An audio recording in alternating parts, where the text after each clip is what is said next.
Hi. Hi, it's Twi. Hope you guys are doing good. Hello. Let me see. Is my game captured back? Yeah. Hello.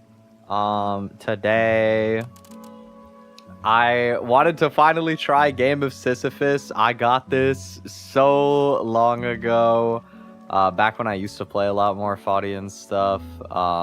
Like I played a whole bunch of Jump King and a little bit of the difficult game about climbing I did a couple streams on. I still never actually played Getting Over It. I still have to stream Getting Over It at some point.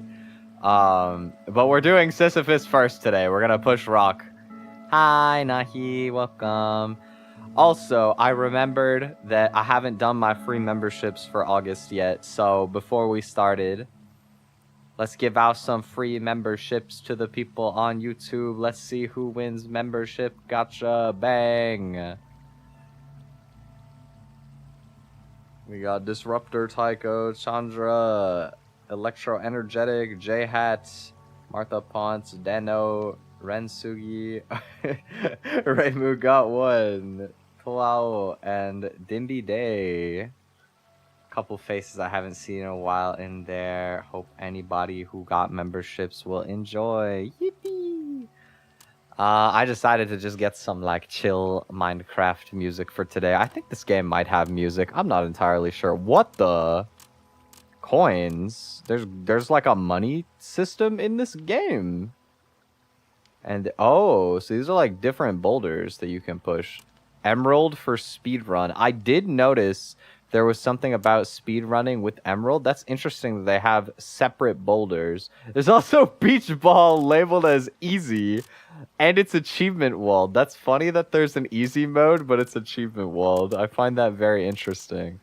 Well, we can't choose anything but push boulder. So, oh, I see. Most of these get heavier. Some of them get lighter. And have, I guess, different air resistance. I don't know how that plays into things. Or bounciness. We'll just do the boulder. Yeah. Hello, Electro Energetic. I don't know if I've ever seen you here before, but welcome. Big YouTube gives us 10 free ones to give away every month. Congratulations on winning. I'm just thinking of this really stupid image that my friend sent me. It's like some tweet of a random guy just going, I just hit the Juckport $1, and there's a $1 bill like floating down the screen. It's such a goated gif. It's so funny. Congratulations on hitting the Juckport $1. Let me see. WASD, shift to run, jump spacebar, zoom camera, roll boulder left, right. Interesting. Okay. So we got camera zoom. So what, do you like control your hands separately then? Oh yeah. Okay, so pushing straight is holding both mouse buttons. And then if I want to angle, I let go of one. Oh, my boulder! Oh, this is going to be hard. This is going to be so weird. I don't think I've ever played... Oh, also, you could just press neither. You can just kind of walk behind it. You don't have to hold both. Interesting. The idea of letting the rock just fall into you instead of pushing with both arms on the rock. Instead, we just embrace the rock.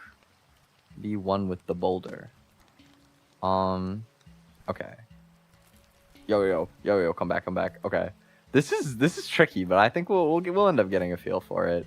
I was kind of thinking that this would be a good game as like a sort of idle-minded one to be chatting about, since it's been like over a week since I last streamed. But I have a feeling that controlling the rock is actually gonna be a little bit harder than I was expecting. It'd take a little bit more of my brain power. But I also think that it is in the nature of this game and of Sisyphus to just fall anyway. So, you know, it's not a big deal if we just keep tumbling down the hill over and over. But I hope you guys have been good. I know I haven't been streaming as much lately. I've been a little bit more creatively motivated. You guys might have saw I put out my cover of Rumor recently, and I've been working on a couple of my own other projects, as well as I got to work on Nahi's cover of Summertime Record with 13. So it was really fun to do my first friend project in terms of doing the audio work. I got to do the mix master for that. It was very awesome. I'm really glad that I got to do that. Just kind of think it's a really awesome song. I still need to like consume all the Kagero project songs, but I've known that song for a while, as well as a couple others, and it was a really cool project. You know, Nahi does like 1 billion arts, and I'm friends with both of them, so it was a really personally fulfilling project to work on. But I've been doing that for a bit. That was part of why I've been a little bit quieter. I also kind of realized that I don't particularly have like chill games that I play off stream. So like my problem for a good while, I think, is that a lot of my off-stream games over time have been very much like games that I grew up playing from an era where I was much more competitive about video games. And so in my time away from stream, if I wanted to like chill and play some games, I'd play like Osu or Rocket League, or maybe I'd like pick up Counter-Strike for the first time in a while if I was feeling particularly awful. Or like challenge runs of like Pokemon stuff and things like that. Basically, I play a lot of difficult games. Elden Ring, I had an offline playthrough of after my stream one. I play a lot of hard games, and I was like, you know, I like chill games, but I always do them as a streaming thing because I like to not feel overly competitive when I'm streaming. But then it leaves me to where I don't want to play my chill games off stream. And I'm like, uh-oh. How do I relax by myself? Oh, my boulder! Come back! Okay, we're fine. I gotta, like, turn it, though. Oh! Okay, we're fine. Man, the physics of this looks so funny because, like, you can pretty much not visually see the, like, character turning the boulder, like, at all. But it moves so fast. It's so finicky. Faudian games are so silly in this way. But anyway, this is all to say, I decided to get Fields of Mystria for myself off stream, and man, I've been taking like a week to just be really insane about it. I'm not gonna lie. I've been really enjoying playing Fields of Mystria in my off time. I wasn't sure if I wanted to talk about it on stream. Oh no, my boulder! Stop! Oh, it's gonna keep falling. Oh no. Okay, we caught it. That wasn't too bad. We gotta recover. It's not the first mistake that kills you. It's the second one. We'll be okay. But yeah, I thought about if I wanted to talk about it on stream. I think I do. Oh, my boulder's gone. No, come back, my rock. Oh, man. Welcome to the life of Sisyphus. It gives you a close-up cam on the boulder when it rolls too far away. That's messed up.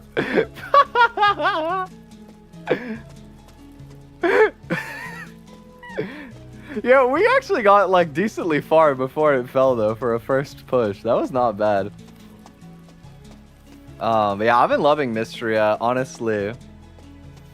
It's been so cute. Like, I love Stardew. I've been playing Stardew a bit with a friend and also a bit on stream recently. And I think that Stardew has really great characters, but there's a little bit more incentivization to like really get to know them. Like a lot of them have like more character development that I think I haven't seen yet particularly. Whereas like the characters in Mystria are all just such like cuties for real. Everybody's so cutiful and awesome and adorable, and I love everyone. It's like there's like no friction at all. Like it's such a sweet little village. And the animals, oh my god, bro.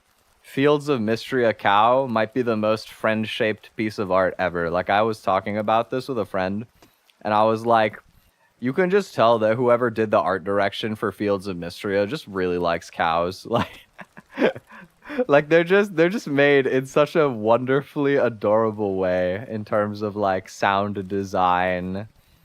Like they're so rotund.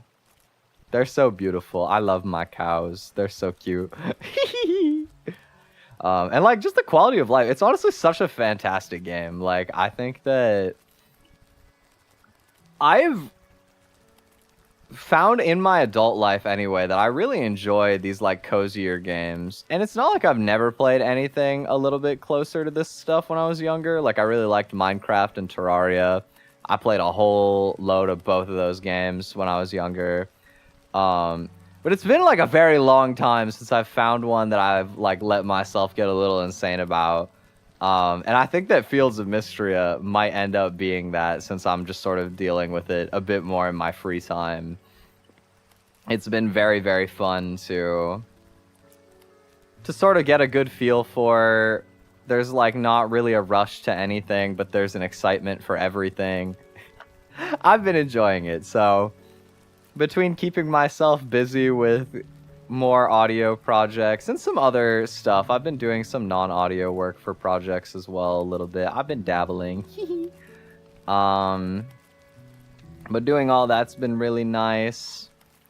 So I've been keeping busy. That's a little bit of why I haven't been as around as Twi lately.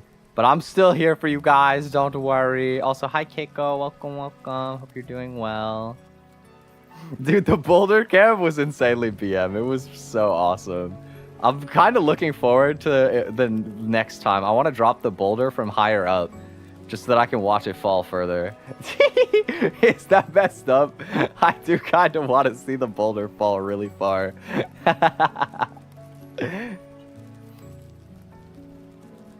But yeah, also, I wasn't sure if I would talk about this on stream either. I probably won't get too into it, but I started therapy again. That's been really nice. I think that it's very difficult for a lot of people to find the means for it right now, but I highly recommend it. You know, it's something I've been meaning to do again for a long while, and I was able to find a therapist that I vibe with really well, so it's been nice. It's been nice. I feel like I've had more of a capacity to work on myself than I have in a long time. And that's been really empowering as a person. So I'm very happy about that. Here, let's like re-angle. Oh, new PB, new PB. Oh, please. Yes. Okay, we made it over the ramp that got us last time. Yippee. Also, on a lighter note, I did some baking for the first time in a while. I made some blueberry muffins. Dude, my dad ate so many muffins. I made a tray of 12, and I put like, me and my dad ate 2 each, and I put 8 in the fridge. And I woke up this morning and there was only 4 left, and I was like, oh my god. Like, I say the morning. Okay, I slept in way late. It was not the morning. But my dad went to town on the muffins while I was asleep.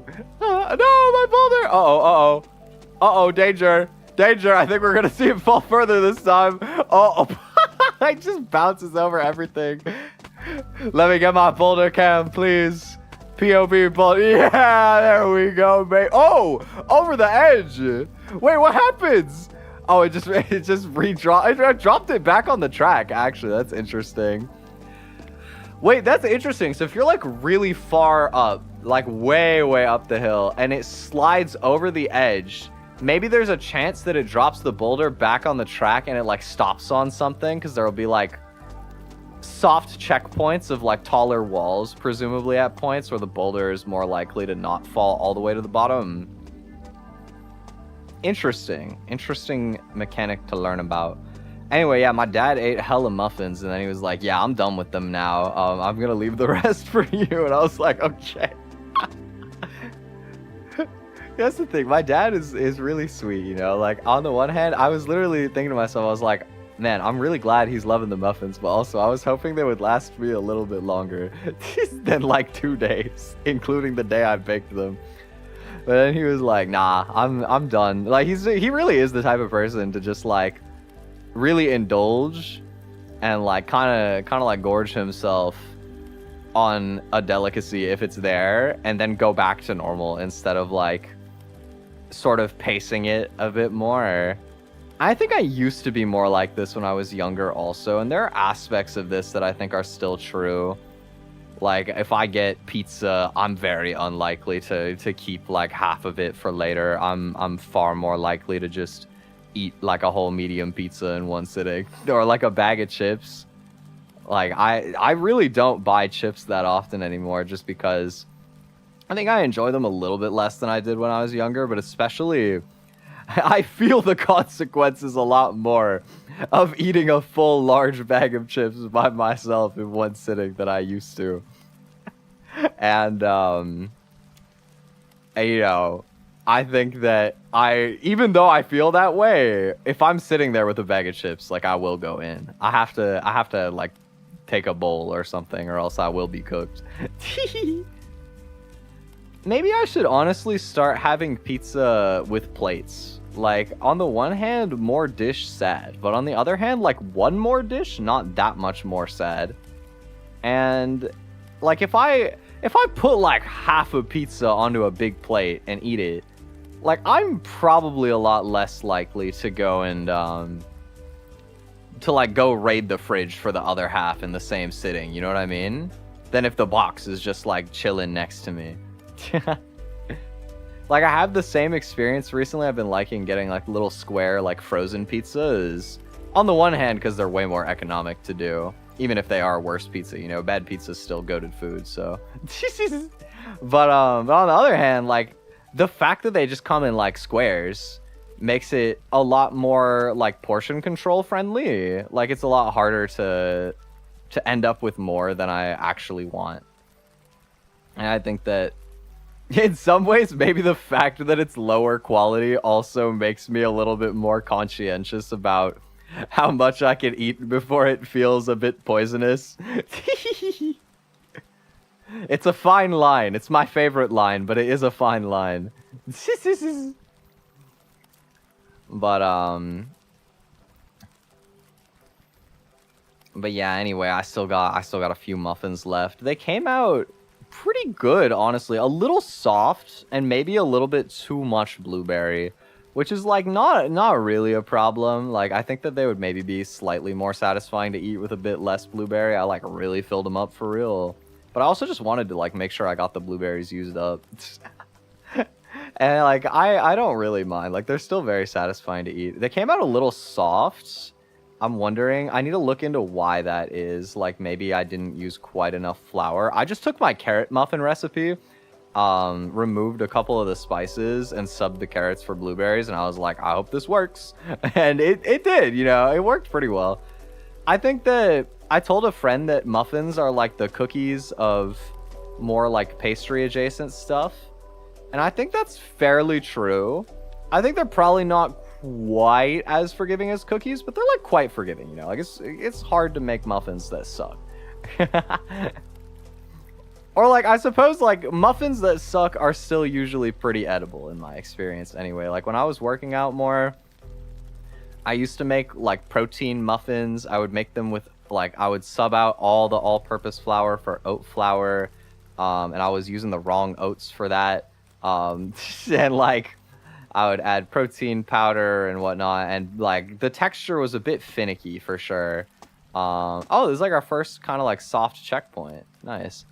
And even then, you know, like, it was kind of like milling flour with your teeth. Like, they were very dense. They were like hefty. Oh, this is like breaks. That's funny. But like even then, you know, I still liked eating them. Like I think muffin and banana bread are like the two most preppable kind of grab and go dessert, not desserts. I don't know. They're like, they give me the experience of having something like dessertful and nice without actually having some of the consequences of like having a dessert for breakfast. Oh, danger, danger, danger, danger. Now we're fine. I like making breads out of stuff that aren't like, well, not like breads per se, but you know, bread in the same way that banana bread is bread. Like I like making sort of like a carrot cake that isn't that cakey. Like I just call it like a carrot loaf because it's like a bit less sugary, there's a bit more carrot to it. There's no icing. I haven't made it in a while, but it's like one of my dad's favorites. Like we used to get carrot cake without the icing back in the day with like extra carrots and stuff in it. Oh, this is gonna fall. It's okay. I have a lot of vision. I'm a visionary. I knew that was coming.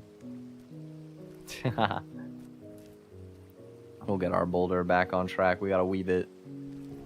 We gotta weave through the line here. But I feel like making loaves of stuff like that is kind of a move. Oh god! Yo! Dude, that airtime was wicked, but also like chill. Uh-oh. Ow. No, my boulder, please stop! Oh, it stopped. The universe is benevolent today. No boulder cam this time. Phew.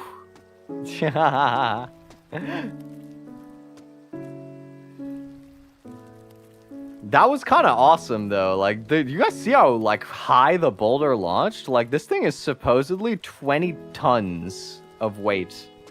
Like, that's a ton of weight, bro. That's more than a ton. That's 20 ton of weight.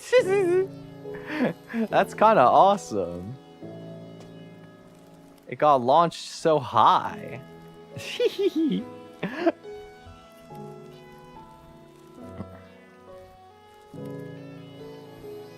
But yeah, I feel like I want to make more like loaf type recipes. Like I think I've seen some like shorts about people making like a lemon loaf and I was like, oh man, that sounds up my alley for real. I gotta try more like lemon baking stuff because I love lemon. But I just haven't like actually dabbled in baking stuff with lemon like pretty much at all, to be honest.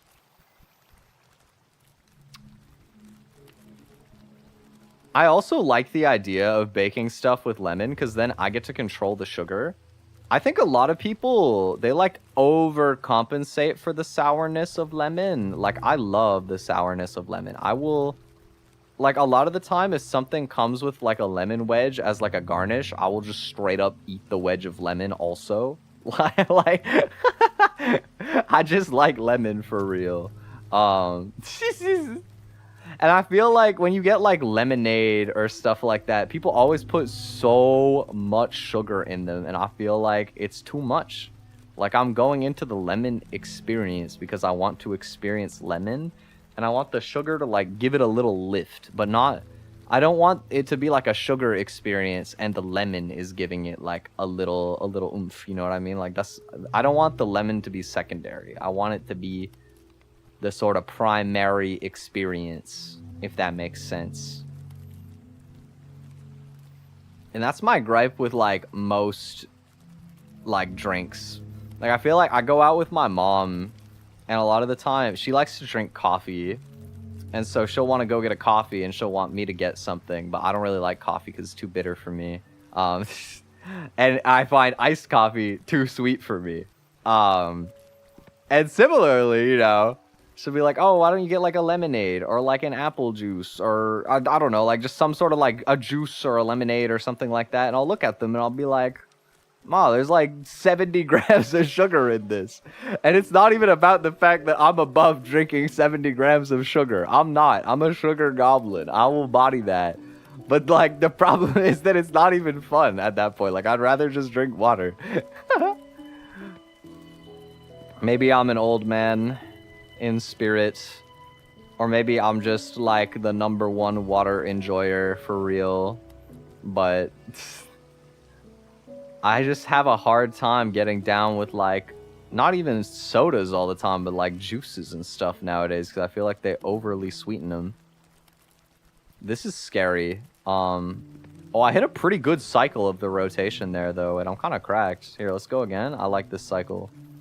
I like this cycle a lot. Is this even gonna like touch the boulder, or maybe a teeny bit? Nope, didn't even touch the boulder. Oh, this is high stakes. Gotta like time it a little bit. We gotta like wait for the pinchers to go. All right. Oh, okay, we made it through. Nice. I think that the spinny things are a trap. I think that we stick to these like pinchy contraptions. Okay, go. Perfect. There's like one more. Oh, dude, there's like another checkpoint in sight. We're like actually moving for real. I'm kind of clean on the boulder. I'm goated on the boulder, no cap. Is this one a little bit offset? Am I crazy? It feels like a little bit more offset, so we gotta get the timing a little bit better here. Oh, it's slipping a little bit. Okay. Okay. I lost it. Let's back up.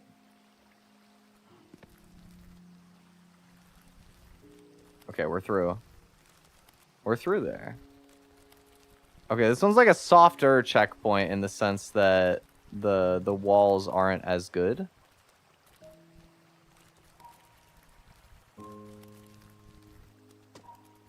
But we could put the boulder down for a moment. Let's take a moment to appreciate how far we've came.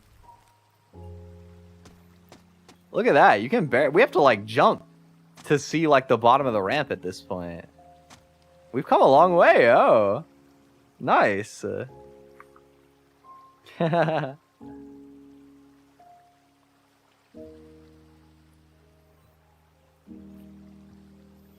know, even if the boulder falls again, isn't it beautiful that we came this far? I can't even tell if there is an end in sight at this point. I have no idea how long this game is. And that's kind of awesome too. You know, there's a really, really beautiful video essay, sort of. It's one of the biggest Pokemon challenge runner guys. His name is literally Pokemon Challenges, but he abbreviated it to PChal because he wanted to rebrand. Playing the Pokemon game I used to stream a lot as like the former hardest game, like the hardest Pokemon game ever made, Pokemon Run and Bun. It's kind of tradition for a lot of people who do content creation in any capacity and also play these kind of challenges to make like big cinematic video essays of their winning runs. And he made a video, it's like 4 hours long if I remember correctly, encompassing his run. And it had like a huge parallel to like Sisyphus. Like the whole thing was made with like graphics around like pushing the boulder and like comparing the art of trying to beat one of these Pokemon games where every death is like a slip of the boulder. And, you know, the more unstable it gets, the more likely it is to fall all the way back down to the bottom and you got to start over. And it was a really cool metaphor for that, honestly. I liked it a lot. It was one of my favorite videos that he ever made. He's still making videos, for what it's worth, by the way, but I was just thinking about it again. I feel like the concept of Sisyphus and pushing the boulder really just encapsulates a lot of my philosophy of life. It's kind of cool, you know. On the one hand, it could be framed as one of the most unaccomplished lives ever. And on the other hand, it is one of the most accomplishing. You're always moving forward, you're always taking the boulder to new heights, and even if you fall, you just pick it right back up and get back to pushing, you know? I have no idea what the deal is with these red barrels. I'm kind of assuming that they're explosive. But I would prefer if we just don't touch any of them and we never find out, you know? That would be pretty good. If we just never gotta learn what the deal is with the red barrels.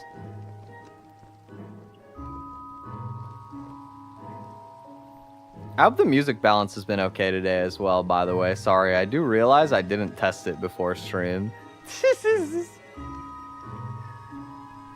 But I hope that it's been a chill choice, your Twi Boulder podcast for today.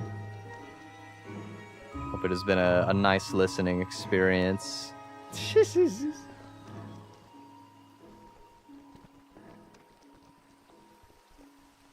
I have like another interesting conversation point I'd like to get on, but I feel like I can see the next checkpoint and I would like to get there first. So I'm gonna focus for a little bit on bouldering. You know, this is kind of rock climbing in a way, if you think about it. My rock climbing. He going up. Oh, this is a delicate one right here.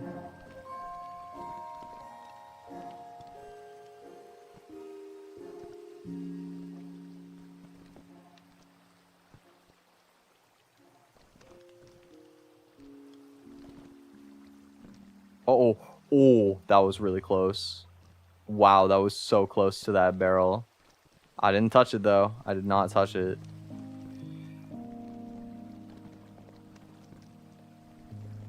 Next checkpoint in sight, baby.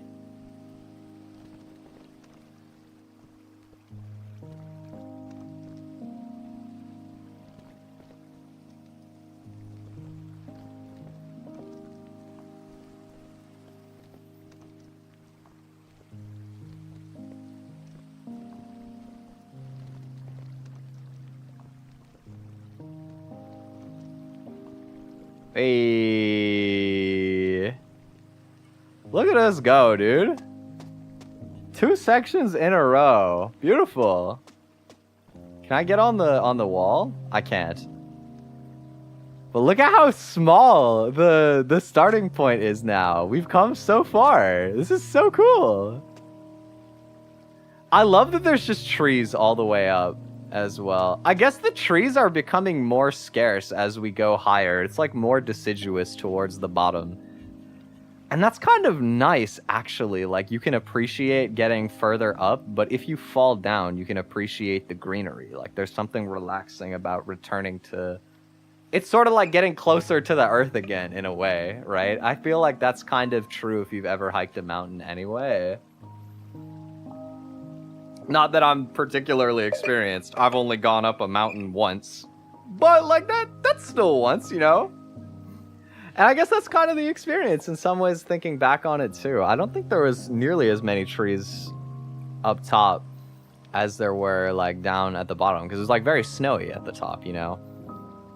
I went to Lake Louise in Calgary. And it was literally, like... Well, it's a lake, and it was, like, frozen over when we went.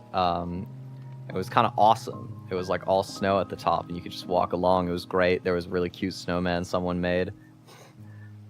But like the walk up to there was pretty sweet too. It was hard, but it was cool. Man, this section looks terrifying. Oh my god. Lots of... So they're trying to launch the boulder, and I can tell... On this section, like, if you launch the boulder, if it goes flying on, like, those ones that fling up a lot further, there's, like, more flick of the wrist on the ramp there, that's gonna send the boulder, like, hella far. Like, it might go to the bottom for real. Oh, wait, and these are explosive, too, right? So if the boulder falls into, like, any of these barrels, which I'm sure it will... Okay, so if we mess up, it's a recipe to go back to the start, more or less, is what it seems like to me. It'd be nice to see, like, how long do these stay down for? This front one stays down, like, 2, 3, 4, 5... Okay, maybe like 5-ish seconds, and then like the ones that swing further. 1, 2, 3, 4, 5. Okay, so they're both like about a count of 5, more or less, that they stay down for. That's good to know.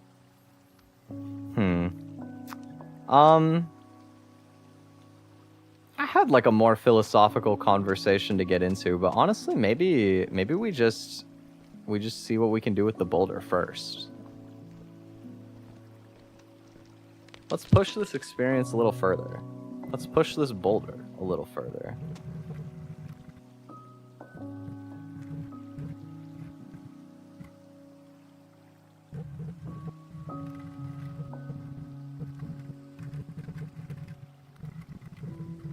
Okay, we can just weave this one. These have like a pretty forgiving amount of space between them.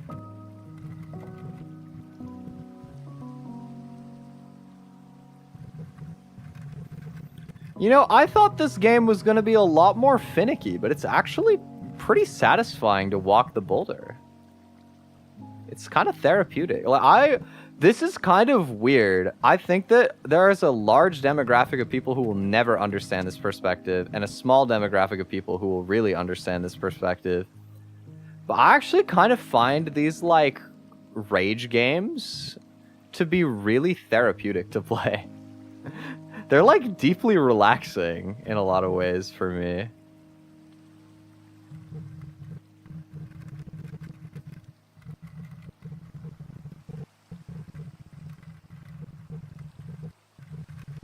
Okay. Oh, these exist on different cycles than before.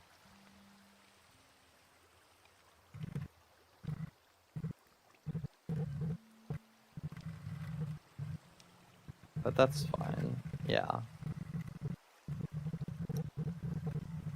You know, this section looked so scary, but it's actually, like, really chill. Like, the ramps are way more forgiving than I thought they would be in terms of, like, cycles. Like, maybe part of why I'm particularly enjoying this game is because I'm finding that it's not nearly as hard as I thought it might be. Here, let's, like, put the boulder down a little bit. Or actually, no, we don't even need to put the boulder down a little bit.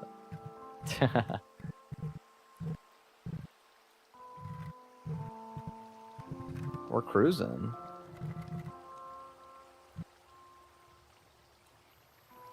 This is kind of interesting. It reminds me a little bit of the wind section in Jump King, in the sense that you have to, like, be a bit patient with the cycles of the map. And so for speedrunning, it can be a little bit of a challenge to, like, figure out how to optimize those cycles, and it gets really tight.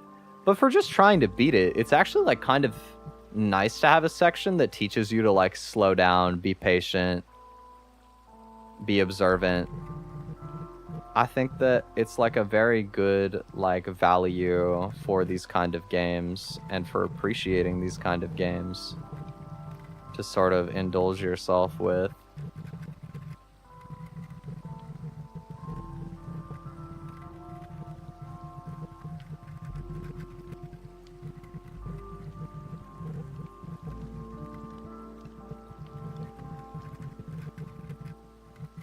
Oh, interesting.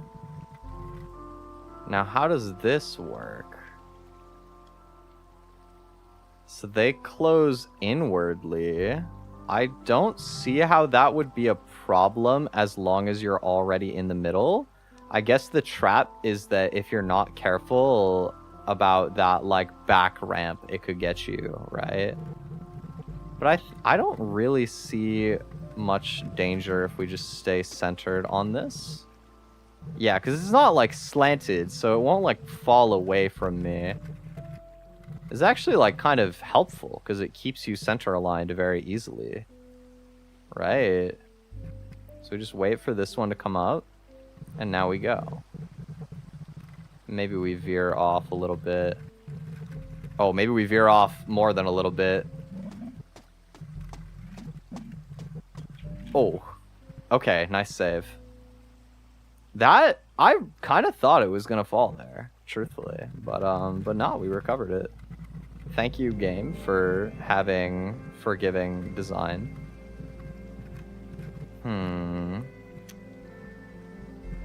trying to understand why there's like a gauntlet here instead of just like here. Let's like move a little bit horizontally here and see if there's a reason. Yeah, I figured there was going to be a box blocking that because I was like, why else would they make this road like this?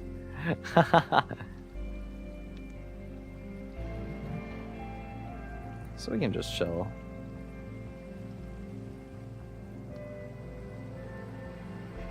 We can be calm, reach a state of zen. I mean, honestly, this is like a very zen kind of element of the game. That was a little bit of a push, but it's fine. Let me recenter my boulder a little bit.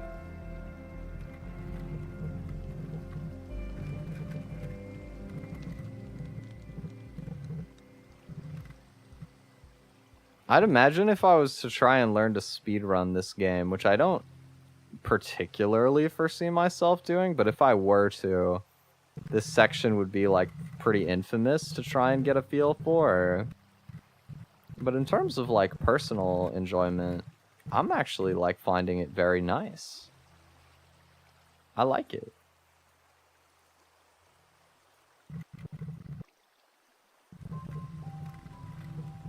It's very consistent.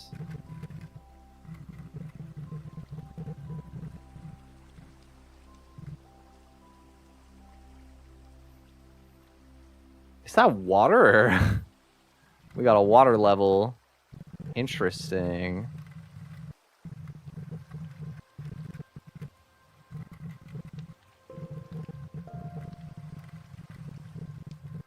You guys think we're still gonna be able to see the bottom? Put the boulder down. You can, but man, is it far. Wow.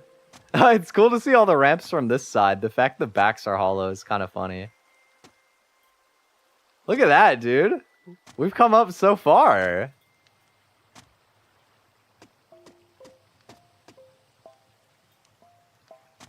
Still no end in sight. That's kind of fun. So what's the gimmick of this gonna be? Is the boulder gonna be like really slippery because of the water? Or... I have to imagine that's what it is. And I do think the sequencing of this all is kind of brilliant as well. Like between the ramps and the exploding barrels and stuff. Like once you start to get up, there's more mechanics that will like, if you drop the boulder, it's gonna go flying. You know what I mean? Like, I can just imagine... If we do drop the boulder far again, the boulder cam is going to get progressively funnier the further up we are to lose it. Which I think is kind of fun. Okay, let's see. Oh, is this ice? It's not water, it's ice. Okay, well that makes a bit more sense for pushing the boulder on.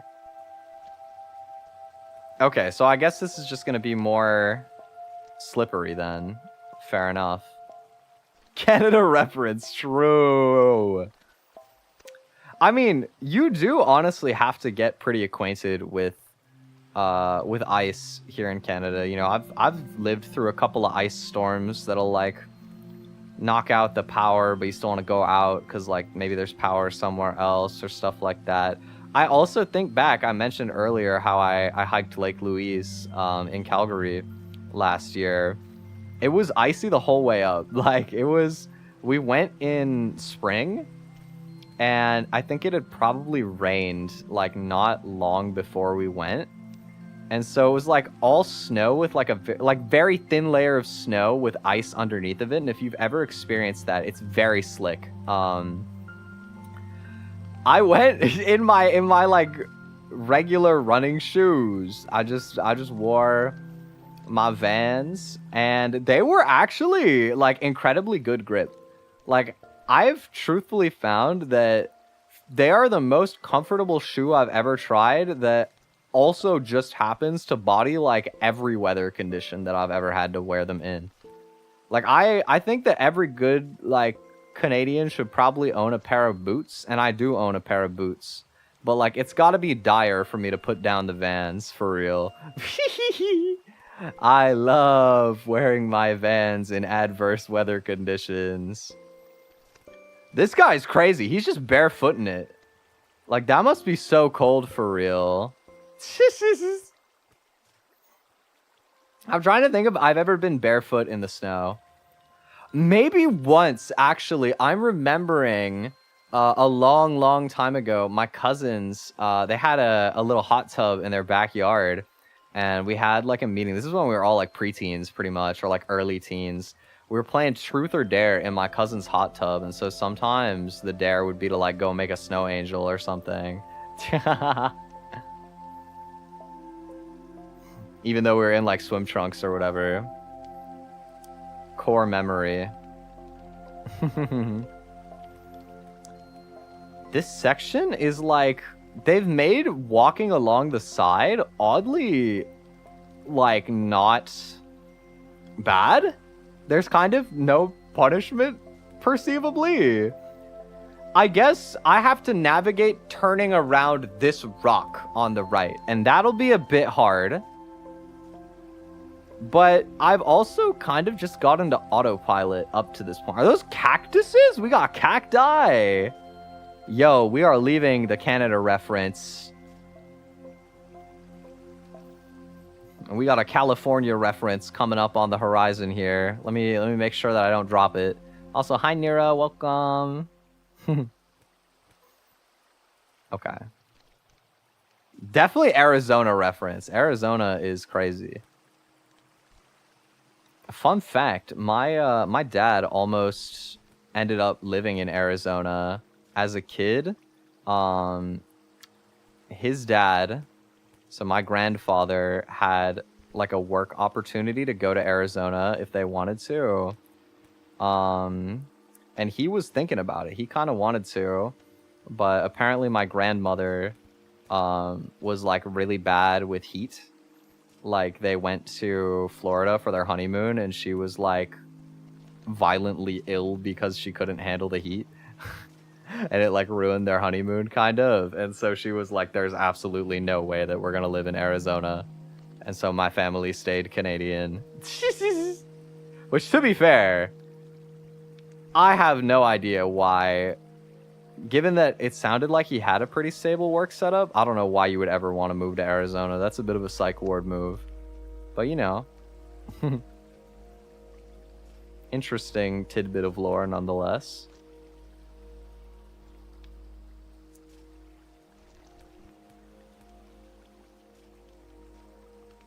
Gently ease that in. Look at that, dude. We haven't fallen in like a long time. Holy. I was expecting to be struggling a lot more. And this is the kind of game where once you fall, like you might just be struggling once you get back. I could just be in like a really good flow state. And if I fall, I'll like get really out of it. Who knows? But it is really awesome how far we've gone without making any mistakes for like quite some time, truthfully.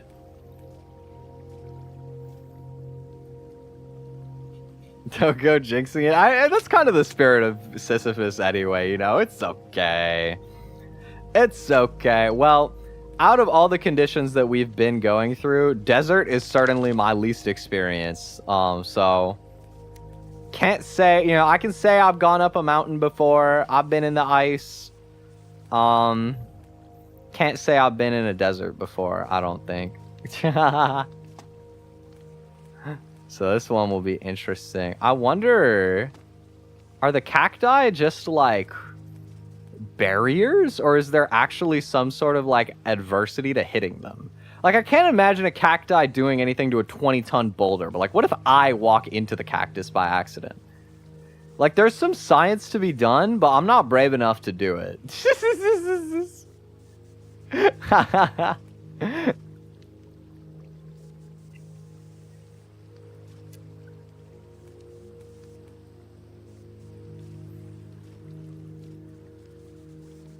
I guess while we have seemingly a bit of a chiller sequence, I I had like an interesting experience earlier today. I guess speaking from like a philosophical standpoint to talk about. So as you guys may remember, there was a convention for VTubers that happened in Toronto for the first time this year. It was called Oshi Uplink. Kind of like a much smaller off-kai new VTuber con here in Toronto that'll be coming back. Oh, whoa, there's a road, crazy. And I met a guy there in like a networking event earlier this year. And he was a nice guy, a little bit more like normal content core than me. But he seemed like a nice enough guy. He was interesting. And I saw he was like going viral a little bit on Twitter, and he had a video up talking about how he was leaving the VTubing community and quitting being a VTuber in favor of being like a normal content creator. And I'd seen like a couple of his things before that of like him doing like face cam streams and like more hybrid content. And I was like, okay, interesting. This guy's like pivoting a bit more. And he put out a video as like a bit of a think piece on his like gripes with the VTuber community. And it was interesting to see one of these from somebody that I've met. You know what I mean? Like like having a real like person-to-person experience and conversation with somebody, and then learning that. And it's not to say that I knew this person properly. Like, I truthfully didn't. I shared a few minutes with them at a networking event, right? But it was interesting regardless. And I think the interesting thing to me about the discussion of like people who have gripes with the VTuber community is I think that VTuber community is such a wildly overgeneralizing like blanket term. I feel like it is a community, but it's not, you know what I mean? Like it is, people will debate on, is it a community? Is it a medium? Is it both? I think it is both, but I think that if you go to the VTuber community for community, you're going to be disappointed, right?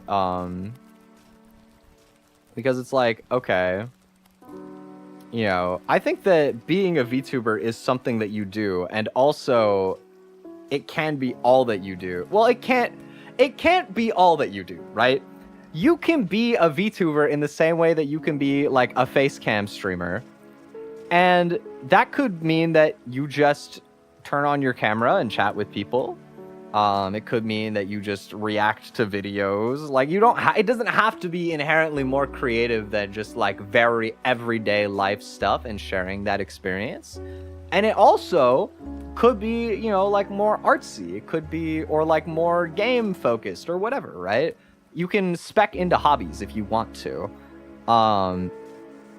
And I feel like it was interesting to watch his video talking about his experience of like having a negative perception of the VTuber community, and then being like, I did get on well with the people that were artists, but they're like artists first. And I was like, I think that intuitively it's actually the same opinion. Like, I share his stance in a lot of ways, but it's interesting how the framing can change it so much, because I think that I've gotten to meet so many more artistic friends and like truly embrace that aspect of my personality and my ambition through meeting both VTubers that like art and the fans who are more into things like drawing or music or like creatively expressing themselves in a way that is inspired by these other artists, right? Like, it creates a medium that is very inclusive to other artists. And like, that's not to say that there aren't people that won't be inclusive to your art, of course. Like, it's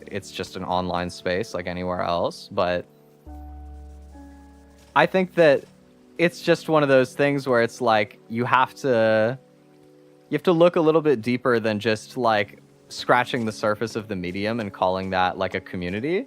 If you do that, you're going to get the clicky people, you know? And I think it's the same way, you know, hearing him talk more about wanting to do IRL stuff, it was interesting because I was like, you know, I think some of it sounded a bit more artistic in nature and will be very fulfilling.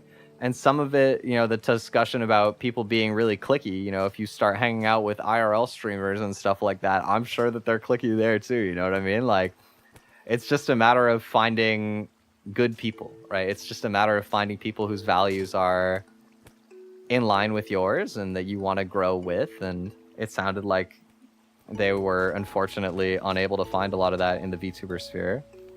But it was interesting, you know? Because I always think about, like, you know, sometimes there's a lot of catastrophization on social media nowadays. It's not often that social media wants to just give you whimsy, you know? I'm sick of rage bait culture. I want whimsy culture. I want to get whimsy baited. I want an act of random kindness on my timeline. I want to see a cute video of an animal and it's a real animal, you know what I mean? I want to see somebody do something inspiring and make my day a little bit brighter. And a lot of the time, social media doesn't want to do that anymore because they know that they do well on invoking emotion as quickly as possible, and negative emotion is very easy from an evolutionary standpoint to evoke, like in the snap of a finger. Split second, you're already feeling mad or upset or traumatized or whatever, you know what I mean? And I think that being intentional is so vital in like the modern climate of social media usage to not just go insane. I want the systems to be better. I truthfully do. I need them to be better.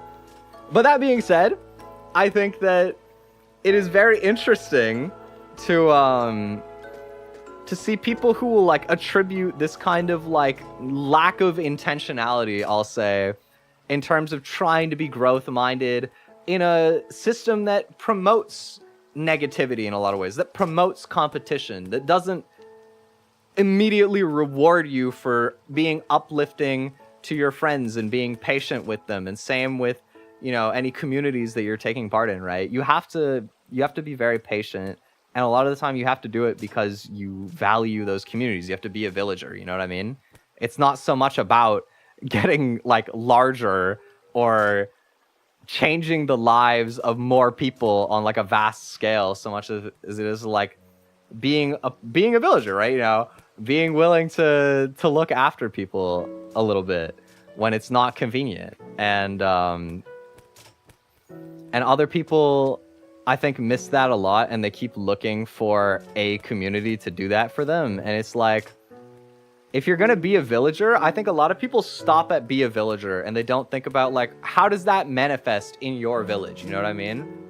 In like, when I look at VTuber communities that are really tight knit, like little, you could see them as cliques, and there are legitimately just cliques where they're people who are a little bit more so like kind of mean girlsy or whatever. But even then, like, they're together for a reason, right?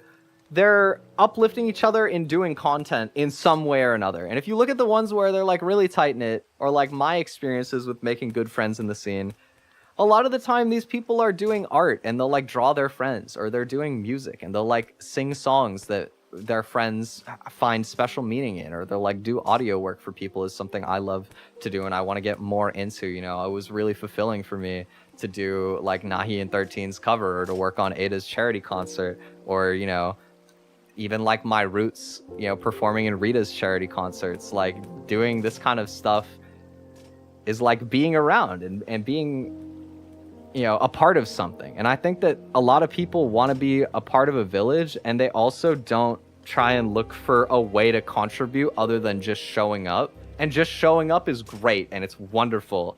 And the world needs so much of people just showing up for the sake of showing up. And also, if you want to find people that want to go an extra step further and be growth minded and stand by you as you're trying to like navigate being a better person and pushing yourself more, be a villager who does something. Have a job in your village, sort of, you know what I mean? And like, being the show up guy can even be like, to an extent, a role that is very important. Everybody likes to sort of think of it as like not as much of a contribution, but when the show up guy gets too busy to be around anymore, everybody notices the space that is empty. I feel I'm used to being the show up guy. I've truthfully only started to try and be more of an artist in any sort of way and like contribute something at times more of like more high effort in like very recent times. Am I gonna get stabbed by spikes here? What's gonna happen? Oh, okay, we're fine. This area seems kind of violent. I also got an achievement called "Still a Long Way to Go, Friend," which I think is funny. But we're making it far up. But yeah, truthfully, guys, I think that just trying to be a present person in your own life and in the life of people that you care about means so much. And I just wanted to share this on like a slightly sort of like relevant conversation. Ow! That was messed up, but I bodied it though. We're okay. I got shot. But, it was just interesting to see like a sort of think piece from another creator in the sphere that I've met who's had a very, very different experience to mine, and how it manifested for them. You know what I mean? Like, they talked a lot in their video about VTubing culture's anonymity being like a recognizably good thing, but enabling a lot of bad behaviors, both with people not taking care of their health. Oh, the boulder's gone. Oh, the boulder's gone. Oh, the boulder's so gone. Oh, all of our hard work. Down the desert.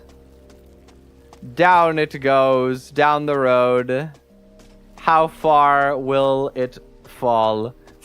Look at the boulder cam. Oh, it stopped. Okay, not that bad. Not that bad, truthfully. I thought it would fall all the way to the bottom. I thought we were headed all the way to the bottom. That's really not that far. Also, I didn't get a moment to say hi to some fish. Welcome, welcome. Hope you're doing well. Thanks for sending the music, by the way. In terms of being a show-up guy, I've been a little bit distant in my own Discord. I'm sorry. I've been a little bit preoccupied. But I appreciate seeing stuff in there, and I respond to it as I feel ready to. I had fun listening to some of the music stuff in there earlier. There was an Artcore album that was really neat. I feel like I normally only listen to Artcore in the context of like rhythm gaming nowadays, so it's very fun to learn about a couple names that I haven't particularly seen around before, and to just appreciate that, right? I feel like I don't listen to electronic music as much as I used to. You know, mostly because, like, there's a lot of sort of vetted interest in my own personal endeavors of, like, wanting to be a singer and, like, a mixer and whatnot, of spending more time listening to, you know, like, pop music and rock music that's, like, adjacent to the VTuber scene or stuff that my friends like to listen to, you know? I feel like I tend to sort of nowadays mostly only keep up with electronic stuff as it pertains to like playing rhythm games, because it's like a medium that makes sense for me. But it's also nice to seek it out every once in a while. Like a while back, I was listening to some albums, just like on call with a friend for a night. And it was mostly like more normal stuff. And I remember we listened to an album that I wanted to listen to by Lapix, which is a bit more of a rhythm game producer that dabbles a little bit now with like vocal stuff. So like if you guys follow Hololive at all, for example, they have a song that they produced for ASCII a while back that was pretty cool. I remember I played in a tournament that had a map of that song, and I was like, oh my god, this is Lapix with Hololive. That's awesome. There's a lot of rhythm game producers that got into working with VTubers nowadays, but you know, seeking out stuff like that every once in a while is fun. Or like I like to keep up with Camellia's stuff too still.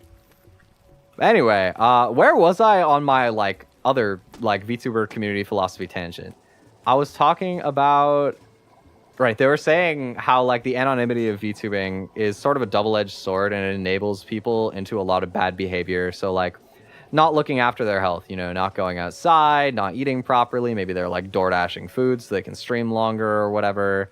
And also like a lot of the anonymity sort of allowing them to maybe say or do things that they wouldn't do if it was like more tied to their image. You know, I think they mentioned in a lot of ways like the health aspect of things, and how like maybe there's a lot of people who are more like obese or like anorexic or have otherwise eating problems, and there's nothing wrong with that.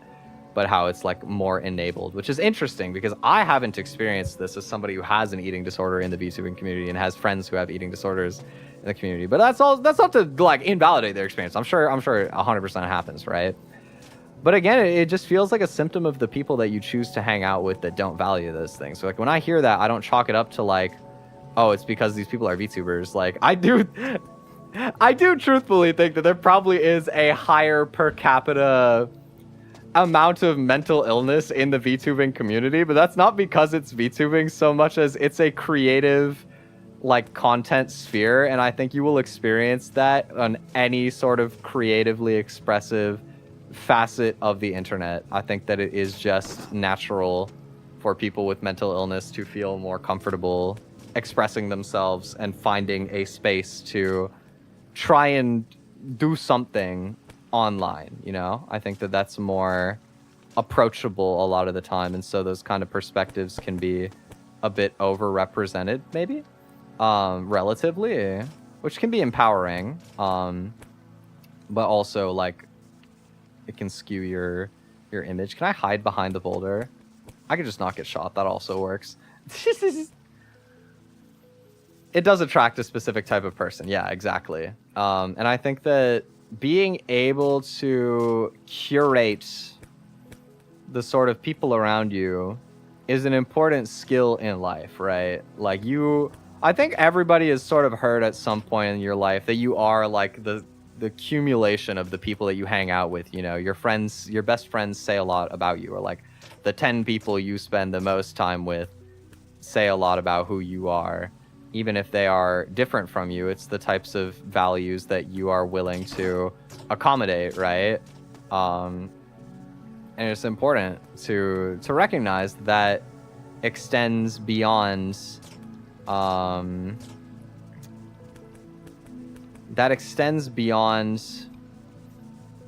just like conventional friendship.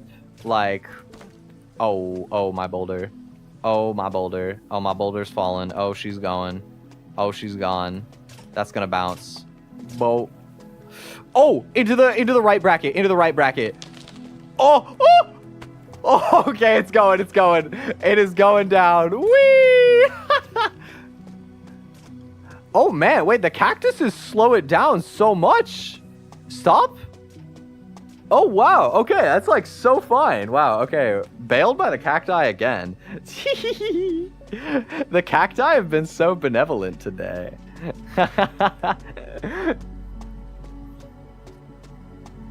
Yeah, you know, it's sort of like interesting, I think, from like a philosophical standpoint for me to like think about their experience and how they feel like, you know, I heard a lot of the word like everyone in talking about the VTuber community, which is interesting because VTubing is so massive. Like you can truthfully find such different people expressing themselves through this medium. And if you think you've experienced it online, experiencing it in real life is even more so. Like when I went to Oshi Uplink and I went to that networking event, I think that most of the VTubers I interacted with at that networking event were not at all the type of people that I ever like talk to or hang out with online. You know what I mean? Like the types of things that they were doing with the medium and the way that they were experiencing it were truthfully like extremely different to the way that me and my friend circles tend to sort of engage with it. And there's some beauty in that, like I think, but also it means that like the kind of like friends that you make, the kind of community that you encourage, you know, a lot of people think about like VTubing in this way where you kind of have to deal with other people in the industry and as like just a way of how things are. And I think that that's not at all true. Like, you know, maybe my own perspective is biased because as Twi, I did not have a lot of friends in the VTubing sphere for a long time, truthfully. I was kind of soloing things for a while. And I also think that I under-moderated my own spaces for a long while, too. That's another big thing, right? It's like, what kind of friends do you allow to be in your spaces? What kind of things do you let them say? What kind of things do you let them do? What kind of viewers do you sort of let into your community? What kind of things do you let them say in your chat? What kind of things do you let them say in your Discord? What do you let them put in your comments? You know, what kind of boundaries do you set, right? And I think that a lot of people will be quick to sort of generalize a big community like VTubing or content creation in general and say there's so many people that don't know how to communicate. You know, nobody knows how to communicate. People don't respect my time. People don't whatever. And the way that I see it is like, you're not wrong for feeling slighted when somebody doesn't respect your time, or feeling slighted because your boulder just got sent flying and is gonna hopefully get stopped on the cactuses again, but you have no idea. Like, it's hard to say. I'm praying. It looks like it's going pretty slowly. It's looking like it'll stop. Okay. This is a big checkpoint, honestly. These cacti have been so kind to me. You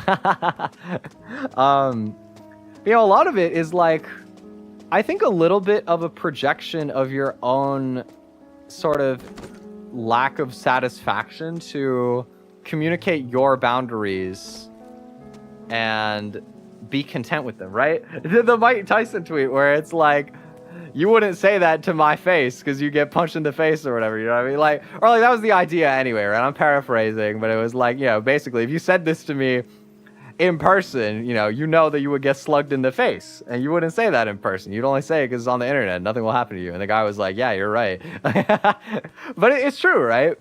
And on the internet, with these people, you know, you can't, I think for the better, you can't punch them in the face. You can't be Mike Tyson. No boxing out your problems is probably a good thing. But it's sort of like, well, you can block these people because you don't owe them your interaction. You can ignore them. Or you can kind of just, like, you can ignore them but leave them like in your space. You can kick them out of your space, or you can talk to them about it. And these are all like, it's nuanced, right? Everything comes with the right positioning. What is it? Social media made y'all way too comfortable with disrespecting people and not getting punched in the face for it. That's the quote, yeah. Goated quote, truthfully. But you know, like, I think that a lot of people in the content creation sphere have this kind of idea that you need to bend the knee a little bit to your fellow creators or to bad apples in your community. I know that when I was newer to VTubing, I had some people that would say some kind of heinous shit in my chat. You know, they would make racist jokes, sexist jokes. They would sort of dehumanize me in a way. You know, I think it's very common, actually, if you don't moderate in the VTubing space, for people to turn you into some sort of archetype. There is a huge audience of people who watch VTubers because they like some sort of attraction to the characters behind it and less to the like authentic connection with the people in it. And that's not to say there's not also a huge demographic of people that love the authenticity of VTubing. It's like arguably larger for that. You know, it's certainly a big element of it, right? But it all depends, like, your perspective is going to be incredibly warped by what sort of behaviors you enable and what behaviors you don't, right? That is something incredibly important to learn in life, is like, you teach people how to treat you, and that doesn't mean that it's your fault for people who treat you badly, because there will be people who treat you badly, and you won't always have control over that, you know what I mean? You will sometimes be in environments and power dynamics where the only way that you can, truly stop being treated unfairly is to find some sort of environmental change and get out, right? Sometimes that's all you can do, is just be strong until you have a chance to get out of whatever bad situation you're in. But for social relationships like friendship, where, you know, hopefully in your adult life you have a bit more autonomy in these kind of facets, you know, it's important to not sit in a cage that you're holding the key to and feel bad about it. Like, you, at some point, you gotta get comfortable with making other people uncomfortable if they make you uncomfortable too, right? Like, part of finding your crowd is that when somebody does something that doesn't sit right with you, like, make it a bit of an ultimatum. It doesn't mean that you have to throw out all your relationships that you've had for ages over, like, menial things. But it does mean that, like, you should be less afraid to push people who you care about that are doing conflicting things to you. Or to push people that you don't necessarily care about yet and make it clear, like, you know, if this is how you want to be, then, like, I'm good. You know what I mean? I think that kind of intentionality in your, like, social experience is a really, really valuable skill that a lot of people don't necessarily... It's not very easily taught. And a lot of people will conflate something larger with being unfair when it is kind of unfair, but also they just don't know how to play the game for their own values. You know, like, they're still feeling like they have to kneel to things that they don't necessarily have to. Because that'll make it a lot harder, you know. You can't please everyone, and the harder you try, the more disappointed you're gonna be by that fact, I think. It's a hard lesson, but it's an important lesson. Anyway, this was all just a very long-winded sort of think piece. Oh no! Oh no, my boulder! Come back! No! Oh, that's scary. Okay, back in the middle. Oh, stop? Oh my, yo, what was that? Oh, and the arrow, this is crazy. This is craziness. The boulder is going absolutely AWOL. Okay, we're going, oh, into the cradle. That's actually the best landing we've had so far, surprisingly.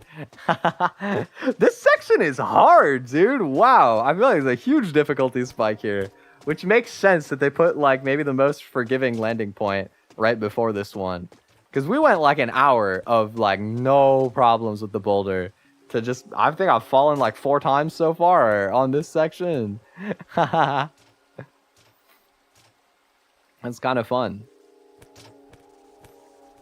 But yeah, anyway, it was interesting to see this from somebody that I've actually, like, had a conversation with before, because I think that I tend to not talk to this crowd of people that has this kind of more generalized experience with VTubing. Because I never really tried to force myself into those spheres in that way, right? I got into VTubing because I watched a lot of, like, corpo VTubers doing a lot of, like, very artsy content and having friend groups that were built around a lot of that sort of culture. And it meant that, you know, for the most part, in my early years, I, like, kept my head ducked. I worked a lot on those things. And a lot more of my struggles were with figuring out, like, the more communal aspects of that as I was building my own skills, and less with trying to force friendships. You know, I sort of made friends with the few creative opportunities that I was blessed enough to have early on when I didn't know anybody. And I didn't really try to, like, force too much outside of that. And so I think because of that, you know, people who have this experience of trying... Oh, okay, boulder's going into the cacti. Here we go. You know, people who have this experience of, like, difficulty in the scene, in finding friendships, I think are more likely to find other people with a very similar, like, problem. Oh, wait. Oh, it fell. Oh, it fell past the ramp. Oh, we're going. Oh, we're going. Hold on. Think peace. Okay, think peace resumed. It stopped. Back down to here. Haven't gotten this landing spot in the boulder in a while. You know, like, most people who have this kind of problem, they're more likely to congregate, right? Because they're kind of congregating over their inexperience to begin with. Whereas, like, I just kind of bodied not having as many friendships in the scene until I'd already been around the block a little bit.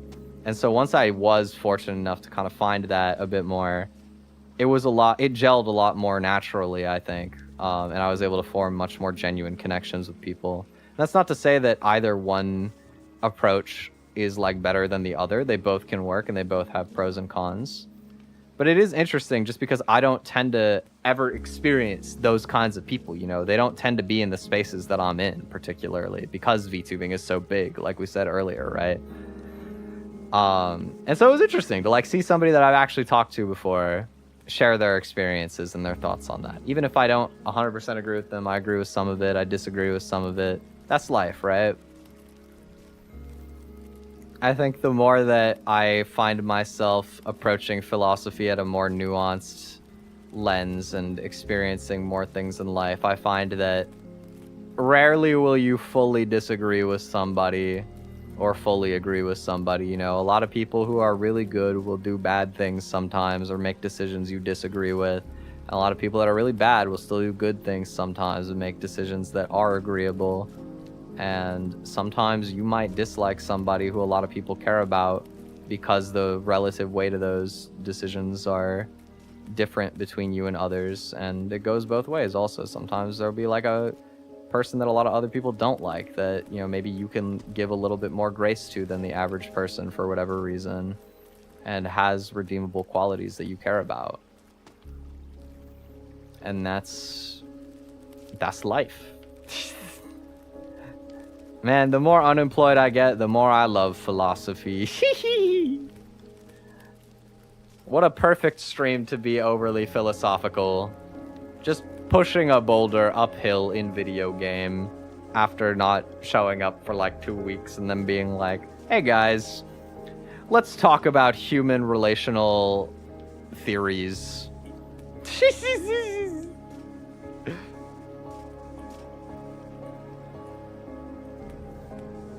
Exactly, right? Like, everything in life is 50-50. The more you do philosophy, the more you learn that life is gambling. The more you learn is that life is gambling. And 99% of gamblers quit before they win big. Get back in there, baby. Do more living. Make more decisions that not everybody can agree on, because everything good in life is gambling, and we love gambling here in the Twilight community. But it is low-key true. Like, as much as I say it as a joke, life really is just gambling forever. You're just doing a bunch of stuff and seeing what happens for real. Like, that's just life. Some games have worse odds than others, but, like, life is just gambling in, like, 12 trillion font, and you just pick whatever one seems the most fulfilling to you. And you pull the lever, you aim for the Juckport $1, and you see what happens.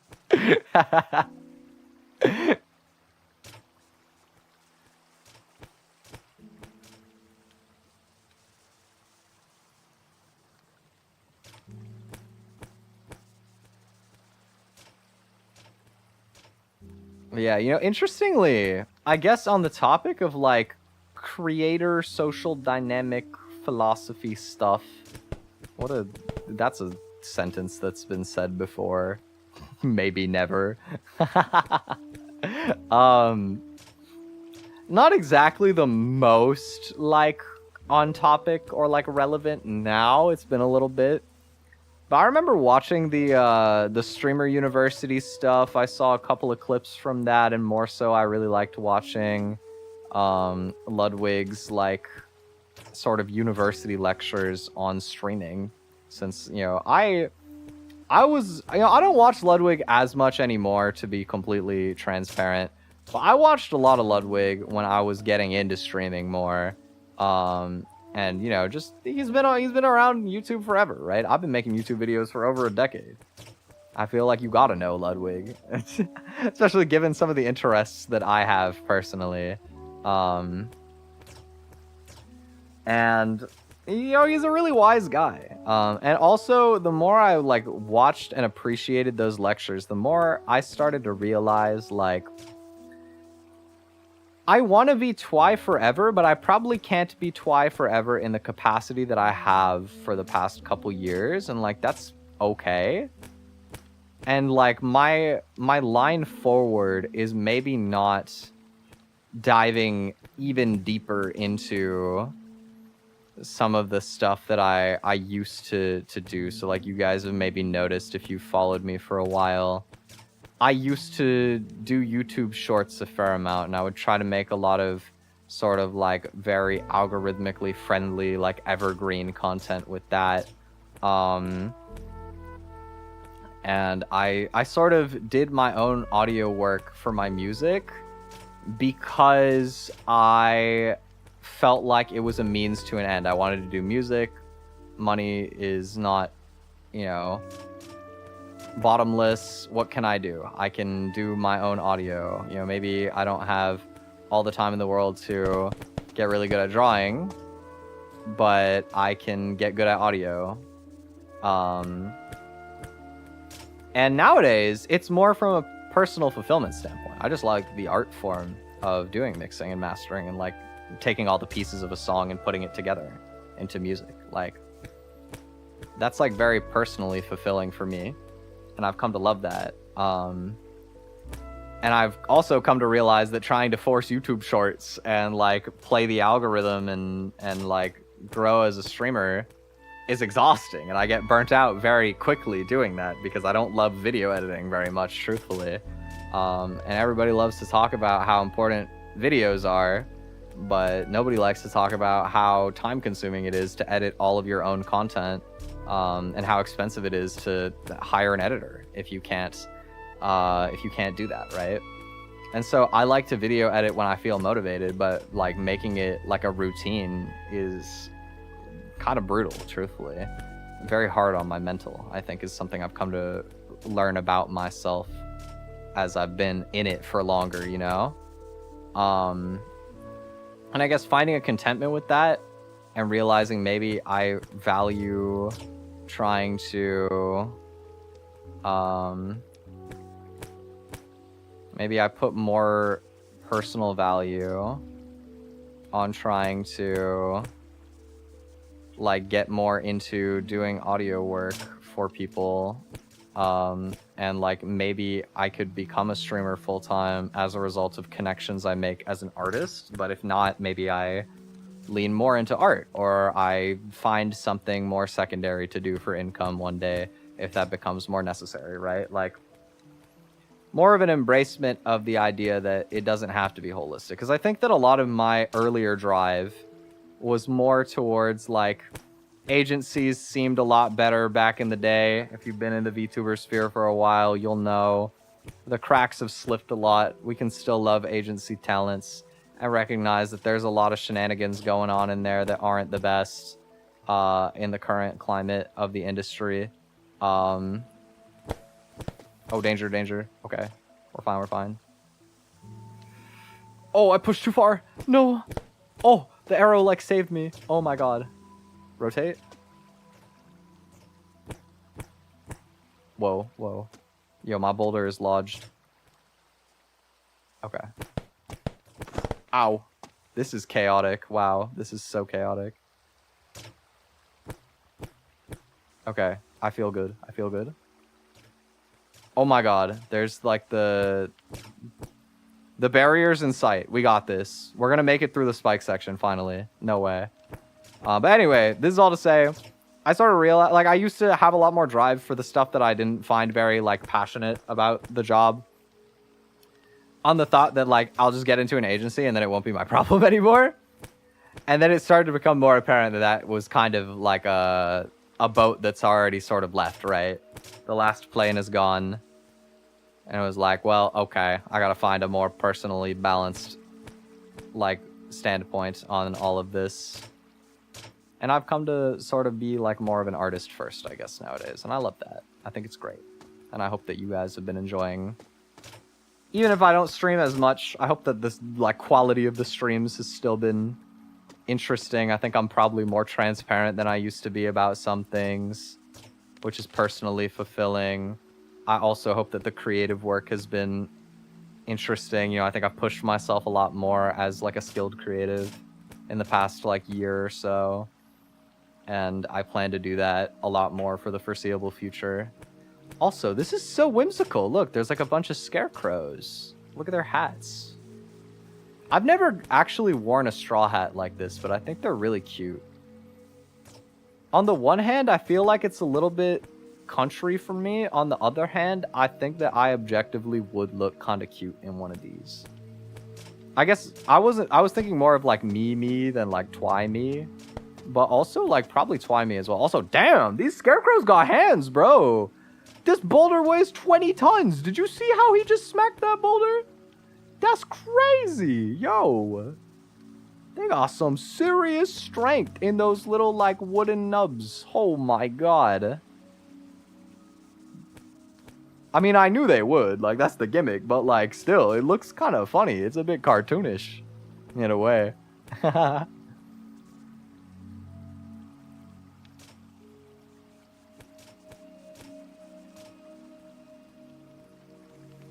I'm trying to think if I've ever gone to a farm. I think I've been to a farm in like a elementary school field trip, but like, oh my God, that must have been like first grade or something. Like, no cognitive recollection of any of that. Oh, my boulder's getting smacked. I'm getting smacked, bro. He's throwing hands. It's fine.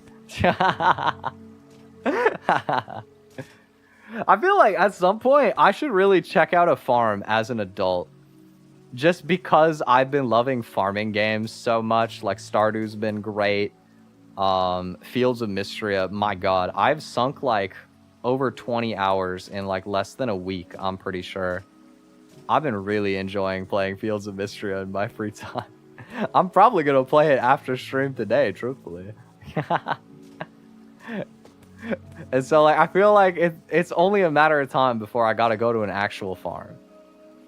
Not that it's, like, the same experience at all, but, like, I don't know. It would be cute. I want to see the animals.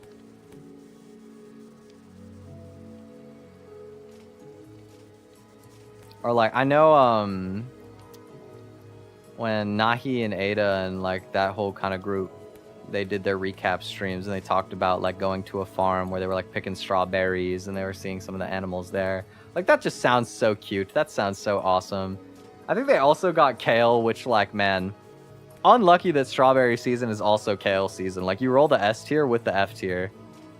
but like low key, I would probably try eating it anyway, just out of like curiosity, right? Just for the experience. Like, I just want to know. Because I used to eat kale and it was the worst thing ever. But that's because I would just eat it raw. Like, it was like really eating disorder core salad when I was in high school. Like, what if I gave real homegrown kale an honest chance? Would it still suck? Probably. But it'd be interesting. Like, it would be content. It would be content to try it. A video about Wagyu beef farmers. That's interesting. I'm sure that it's like interesting in the sense they got to take really good care of the cows, probably. You know, there's such like a prestigious sort of aspect to quality of life for a lot of those like really fancy cuts of meat when it comes to cow, I feel. And so I'd imagine being a farmer on any of those where you're doing like Wagyu or like especially like Kobe beef and shit like that, I'm sure it's really interesting, probably kind of sad in the end since you are ultimately raising them as like livestock. But is that the correct use of livestock? Is livestock like for animals that are going to be like killed for food? I don't remember. Anyway, I'm sure it's a little sad but fulfilling. There's probably a lot of respect for the animal's life, which is good at least, you know. I have a friend who's been working in a chicken factory, from what I know anyway, and it does not sound fun. It sounds like quite an awful job, truthfully. Like, I find myself eating less and less meat as I'm getting older. And it's not even, like, entirely from like one factor, like the sort of environmental aspect or the political aspect or the economic aspect. There's, it's kind of a mix of everything, I would say. But I do find that I lose my boulder. That's what I find. Uh-oh, come back. Oh, it's not gonna fall that far. Okay, we're fine. I find that, like, I wish to be more conscientious about the frequency and the type of meat that I eat. And I would love in the future, if I'm even still eating meat in, like, several years from now, beyond, like, going out to restaurants, that I can afford to get it in, like, more humane sources, I suppose. Because I think it's wonderful to have that kind of nuance to it, right? I think a lot of people are kind of all or nothing when it comes to the dietary aspect of eating animals anyway, and I think that there's like a little bit of a movement that I'm a big fan of going on now. It's kind of like the idea of like, oh, you would go vegetarian but cheese? Okay, do it. Go vegetarian but cheese, or what, or vegan, I guess, in that case. But, like that kind of idea of like, you can make an impact without quitting. And I think it's kind of the same thing as like, people don't tell you to not drink alcohol ever because you can be an alcoholic, right? Like, alcohol is bad, and also some alcohol can be like a good indulgence. I think that ethically there's more argument, in the opposite direction than for something like alcohol, because, alcohol is not actively like raising an animal to end it, but also like every animal dies. Every animal in nature is food ultimately. The way that you choose to engage with that system is like a conscious choice, and there's lots of value and like peace in nuance, I think. Is this level actually water, or is this more ice? We made it past the scarecrows. Oh my god, there's a lot moving up there. Well, this next section looks pretty chill. And it's looking like that's the case because the section after that's not looking pretty chill. Whoa, wait, can we even see the bottom anymore? I don't know if I can see the bottom anymore. I don't think I can. I can't tell where it starts anymore. We've come up so far.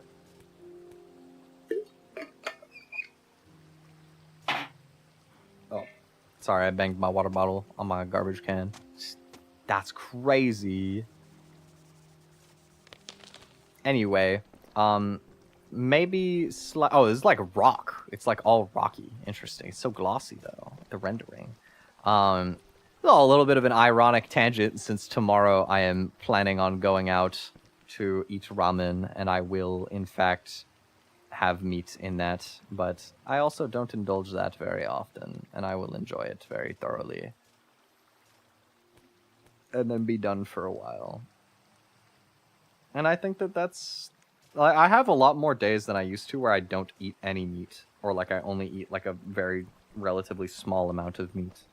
And as somebody who grew up with the kind of like experience and mindset that it's like not even really a meal if you don't eat meat, or like, I guess because of my my ARFID sort of making me aversive to so many foods but like partial to meat, it was like one of the most normal, reasonable options to eat enough food to sort of be able to manage as a person, but also not like feel ill about what I was eating.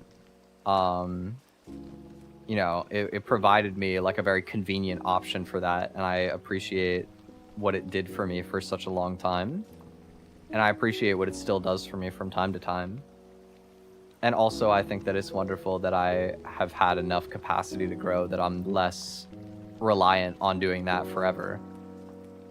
Because, like, low-key, even aside from, like, ethics and whatnot, and it feeling good to eat more plant relatively, Like, y'all been to the grocery store, you know what's up. Like, it's not, in this economy, it's not a good time.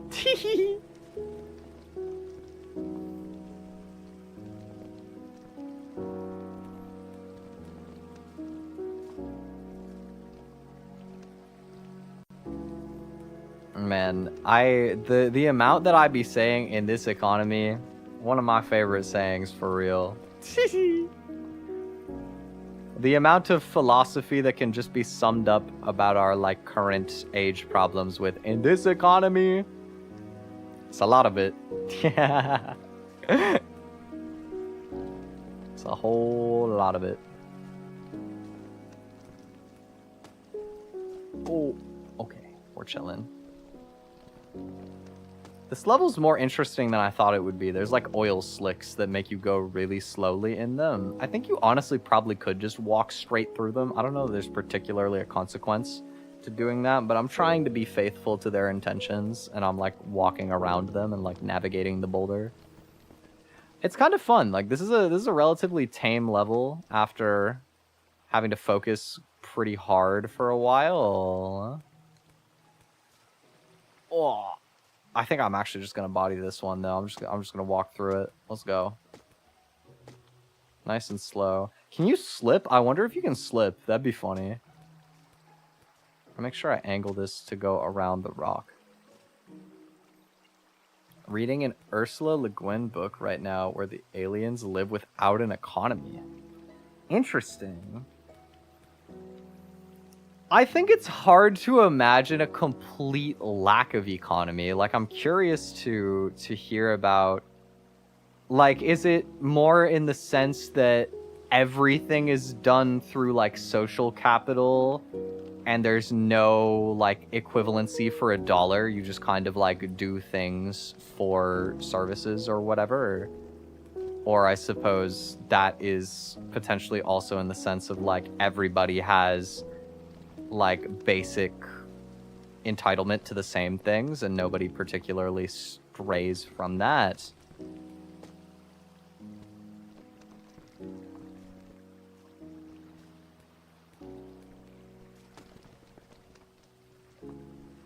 It's a very curious concept for a book. That sounds very interesting.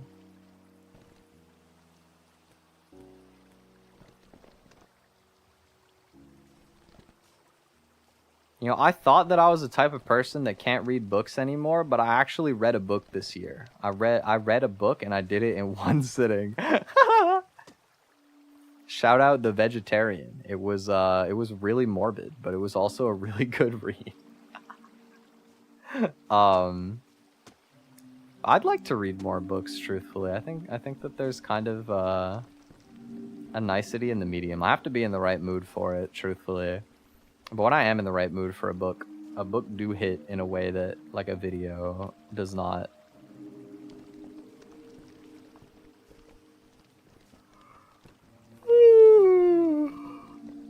Excuse me. The book has a lot of little bits in it. Basically, people either do what they want or get assigned posts where needed. I see. I'm kind of a believer in this sort of philosophy. You know, I think that the way that society is propped up right now and like the sort of mass funneling of wealth to the tippy top percentage, it's kind of, we're starting to see the implications of what happens when there's a billion business owners that want to scale infinitely and the average person is too poor to buy any of their products anymore. We're not there yet, but we're getting there in some ways. And I think where we're maybe headed is kind of capitalism with a start, where like everybody gets kind of basic entitlements. You end up sort of with the average person at least close to, if not able to, just exist and have rent and food because, and like very basic entertainment, because if not that, then like people are gonna riot for real, I think. But beyond that, like, jobs will exist and people will do jobs for money, or like there will be probably civic duty in place for certain things that maybe less people will just want to inherently be doing out of the interest of their own heart, that still need to happen. But like the point is that like more people will be able to operate in a capacity that they want, and like more people who have jobs that suck could have them like part-time instead of it being their whole life to grind away at something they don't care about. I think we're likely to move into a system more adjacent to that. I'm not an economist. I'm just a guy who's really experienced at being unemployed and hating the modern workforce. But I think it's a very interesting concept anyway, and I think framing that in like a fiction lens, but like being around a very real issue, is a very interesting philosophical proposition to explore that. I think that's very cool. This is scary. There's wind. I don't know what that's gonna entail, but I assume I kind of gotta be careful to stay like really behind the boulder with the current of the wind, because otherwise it's gonna go flying. And it's tricky because the fans are like alternating, right? So like now I'm gonna have to like change to be on the left side of this boulder kind of to stay, or actually I can kind of go this way with it too. Right, I can like get out of the wind for a moment around these barrels. Yeah. Okay, okay. This is an interesting section. I thought that like the clothes hanger thing at the start was gonna be more prevalent. Oh, I'm seeing wind and the clothes hanger things further down. That's gonna be a good little cognitive challenge to navigate, huh? That'll be interesting. Oh, these ones gust like a big hit of wind, like intervally. Okay, this is another like, there's a lot of like timing and cycles in this game. Like I'd imagine that the speedrun routing for this game has to be really crazy because of the amount of stuff that in my normal playthrough, I'm like, you get to here and you just wait for it to happen and then go. But like speedrunning is all about optimizing, like making little pauses in your pathing so that when you get to these kind of things, they'll be like already in line with you, like as you arrive at them. Oh, I got griefed by the wind. Oh man, my boulder made it through, but I did not. Oh, it's going down. Oh, into the stones? Into the stone. Oh, okay. Ring around a rosy, pocket full of posy. Husha, please don't all fall down. Okay, we're good. Actually, are we good? I don't know. Oh, my head is in the boulder. Oh, ooh. Okay, we're fine. Windmill did in fact save us. I thought the windmill looked really scary. It was actually a very gracious addition to this wind level to make it less likely for the boulder to go flying all the way. Very fortunate for that. We'll take it.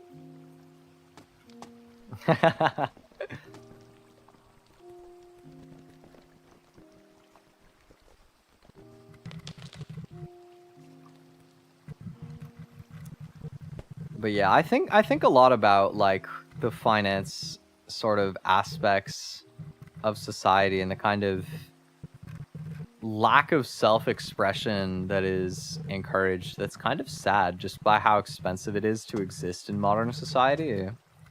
Like, I like to bake and I like to give people I care about baked goods, and I've had my family who don't really know a lot about the sort of online endeavors I've had sort of express that they think it would be cool if I became a baker. And I think that it's an interesting idea. And also, the training required to become a baker is very hard. And it costs a lot of money to go to school for something like that. And if you don't know the right people to like get into it otherwise, you're kind of not going to get anywhere, right? I also think that I'm kind of like a very...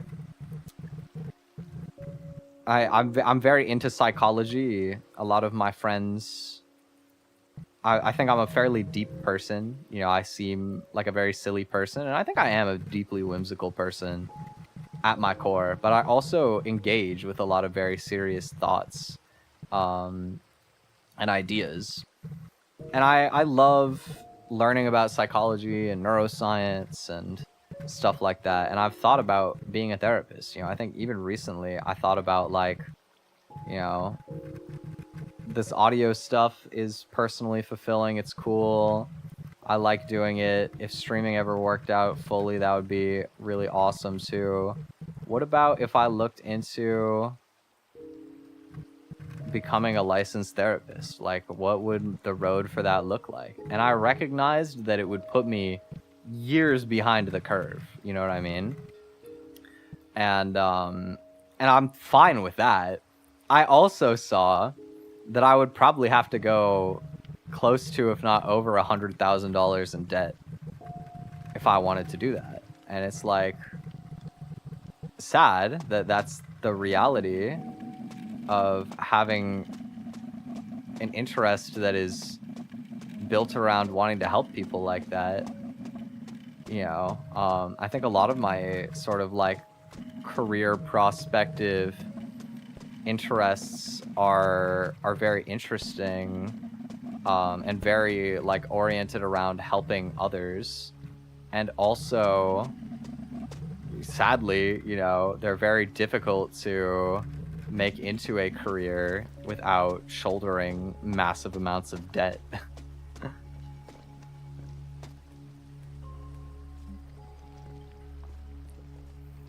Therapist moved from radio host into therapy at age 40. She's cool. Not 40, still ahead of the curve. True. That is honestly like so a path in my life that I could see happening. I was literally just thinking that. You know, it's kind of funny that you mentioned this, because my mom, who is very not tech savvy, and doesn't know a lot of the specifics of what I do. She doesn't know I'm Twi. She doesn't know my, you know, she's never heard my music. She's never watched my streams, but she knows that I do music and like YouTube and whatnot, right? She's like, you know, you could always go into radio or like, you know, like doing audio work for radio and stuff like that is always her thing. Like you could go to school for that, if you need to pivot it. And on the one hand, I'm quick to be like, haha, different generation, different times. But it really is. No, it is very similar, truthfully, in spirit. And I think that the pipeline is very real. It's just that, like, the sort of, like, financing of that. I think I'm much more likely to have a shot at becoming a therapist when I'm, like, already significantly older, like in my 40s or something.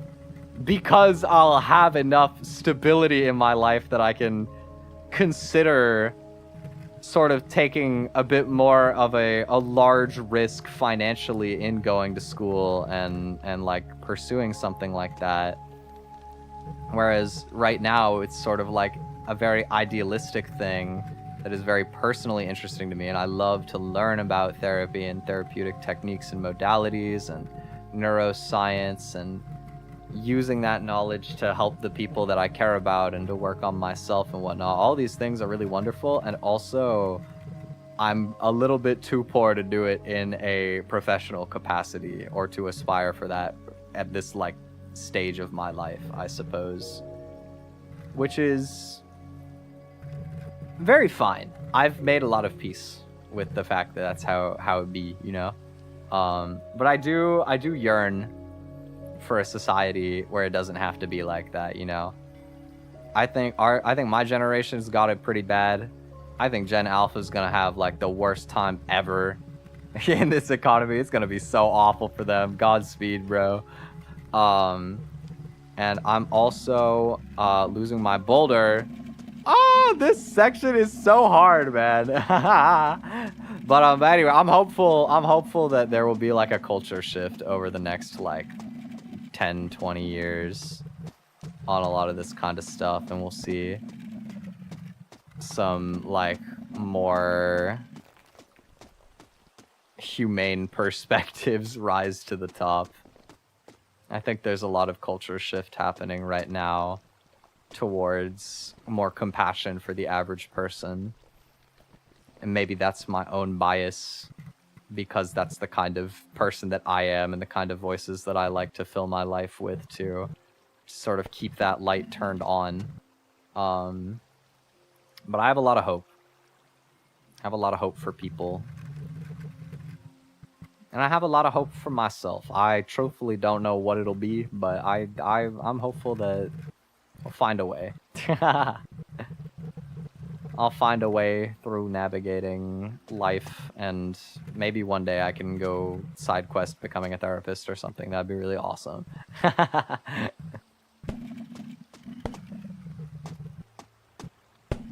Oh man, windmill bullying me. Oh, okay. Oh, scary. Okay, not scary. Calm. Zen.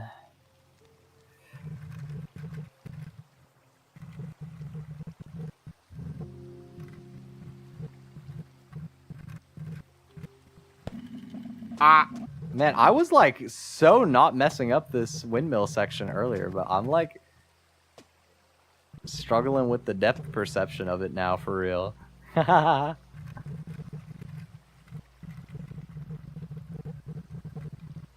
There we go. Oh wait, there's another one. Oh, it's gonna oh. Hold on now. Okay. Bit unconventional, but we got through it. Oh, hello.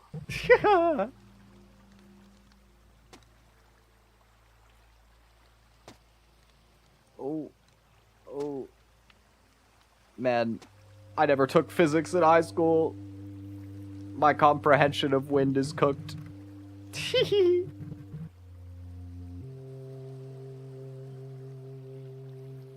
See, and that's like one of the benefits of the fact that I'm too poor to go back to school, is that I don't have to take math still. I don't have to take highly academic subjects that frustrate me.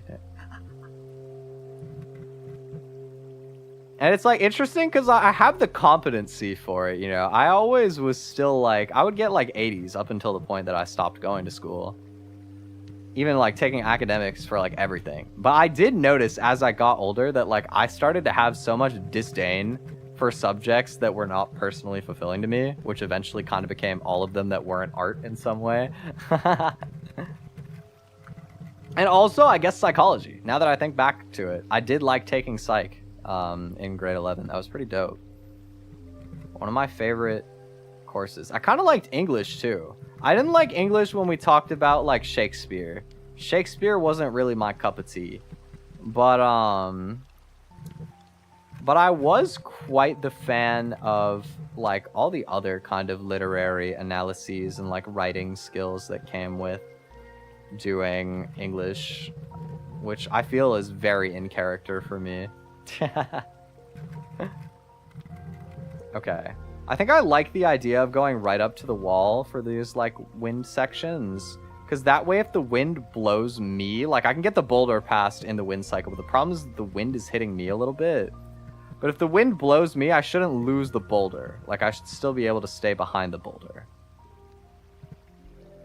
Right? See, like I'm not particularly affected there. Now I'm trying to figure out if I'm going to be affected by this fan or like how it will affect me. I think I can just sort of stay behind it and like muscle my way up. And I don't think I have to get pushed into the windmill. I think that's like they want me to. I don't think I have to. I think I can just be patient.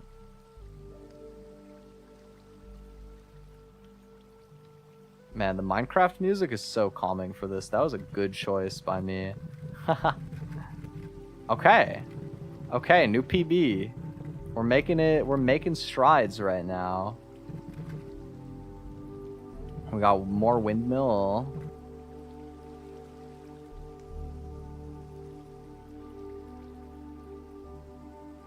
Let's get in there. Oh, I messed up. Oh my, wait, the windmill loves me for real. That was so gracious. Okay, let's go. That was so fortunate. That was so incredibly fortunate. Wow. I feel so blessed. I was so ready to be like, oh, I immediately jinxed my progress, but what do you know? Whoa. Okay, so there's the big fans here that'll try to catch me going up the middle. What if I stay to the side, though? Oh, my boulder's getting pushed. No, it's not, actually. I'm overreacting. We're chill. We're calm.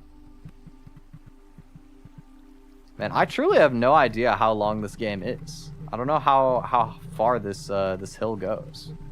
Which is in the spirit of Sisyphus.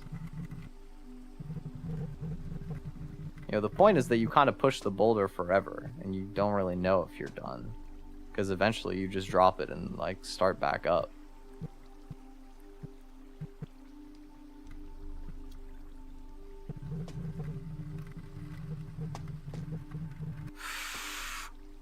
Oh! Oh my god, it bounces so fast. Bro. No! No! No! Come back! Oh god! It's going so fast! Oh! Oh, the wind. The wind actually sparing me. Oh, I'm stuck! I'm stuck on the boulder! No! Oh. Oh my god. Why does it bounce like that? It's a 20-ton boulder. That sound should not be coming out of a 20-ton piece of stone.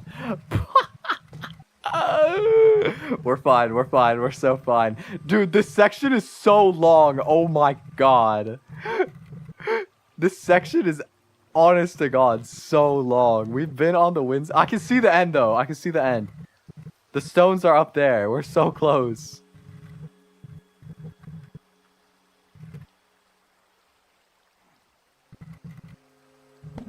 Oh. Oh, oh, my head is in the rock. Okay. We're good. I need like a reverse cam option. I need to be able to look backwards. Okay, okay. Ah, man, it's so hard to navigate that. Okay, okay. Oh, that actually worked out really well for me, though, because now I can just go up the sidewall. Yup. Perfect. Okay. It looked bad. It was actually a blessing in disguise. Okay, come on. We just gotta get through this windmill.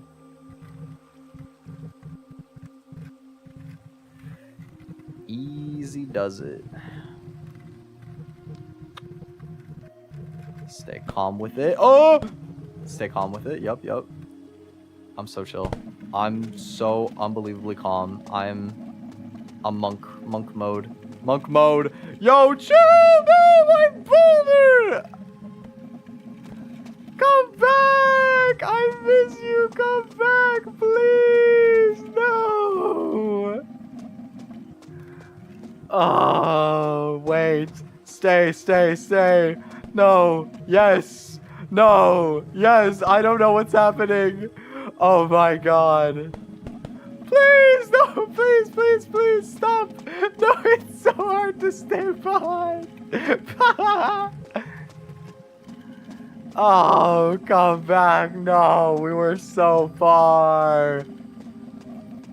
Oh, please at least just have a good landing in here. Oh, man. This section is hard. It's like the spike level all over again. Okay, at least it stopped. You know, I'm surprised. I really thought this game was gonna have me, like, lose an obscene amount of progress by now. But we've actually been, like, surprisingly... We've never lost more than, like, maybe 2 minutes worth of consecutively good gameplay. Maybe this section's a bit longer than 2 minutes, but still. The point is, it's, like, actually relatively forgiving. I thought it would be a little bit more punishing than it has been. Which is appreciated, you know. I love me a difficult game, but I love me a difficult game that feels fair. I think that one of the most interesting things about the idea of these like Faudian games is they're designed to be like rage games for people that don't particularly play hard games, but they also have like a very devout following for people who like difficult games in the sense that they're usually very fair. Like, they're very speedrunning friendly. They're very technically oriented in a way that can achieve a very high level of mastery. And so a lot of the time, they're designed to be tricky, but they're not designed to be, like, stupid. You know what I mean? And I appreciate that, even though I don't often have the energy to pick up a game like this nowadays. I have the energy for it right now, and I'm enjoying my boulder push. So far, it's felt pretty player-friendly.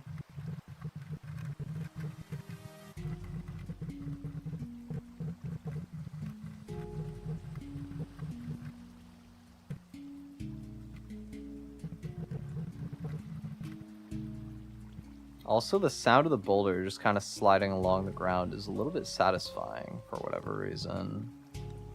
Oh, I'm losing it. Yep, the wind got me more than I thought it would. Whoops. Oh, man. I promise you guys, the wind is hard. The wind is tricky. I feel like we've been coasting for a while, but the wind is getting me. Okay, we catch it. We're chill. I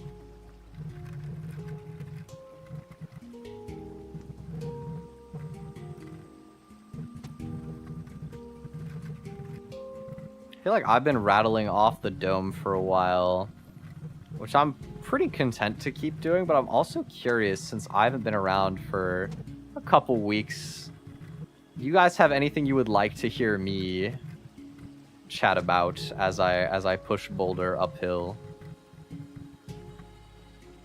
Any curiosities you would like humored? Can be as serious or stupid as you like.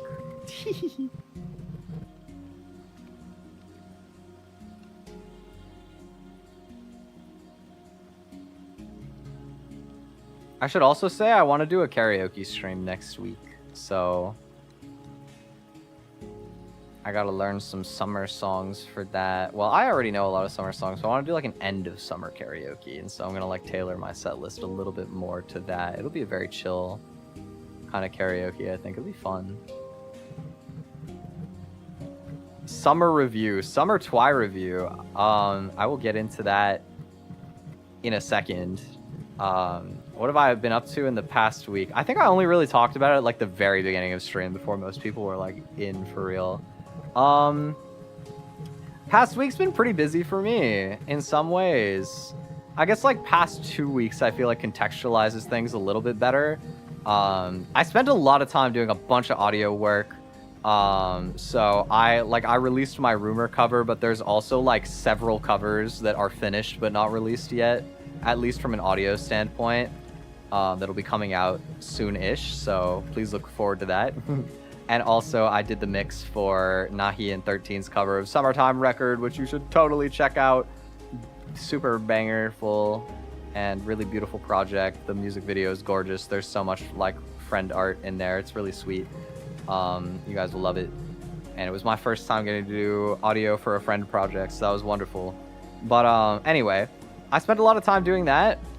I also, in that time, kind of realized that I didn't have a lot of, like, I guess because I was pushing myself a little bit more from, like, a work standpoint that week, it sort of became more apparent to me than it has in the past that I didn't really have good off-stream ways of chilling from, like, a hobby standpoint. Like, most of my games that I'd play off-stream are, like, kind of inherently a bit competitive in nature, like Osu or Rocket League or maybe like Counter-Strike or Tetris, stuff that I used to grind with my old friend groups a lot, back when I had a lot more time and energy for competitively gaming. And I think a lot of the chill games that I play, I either tend to play them only with friends, like I will, like I like to play Stardew with one of my friends, and also stream it as like a chill game, or, you know, like Tomodachi Life I like to stream or like Animal Crossing for a while. I was enjoying streaming. Although I also enjoyed playing that off stream in the pandemic when everybody was doing it, you know. Oh, saved? Maybe. Savable, hold on.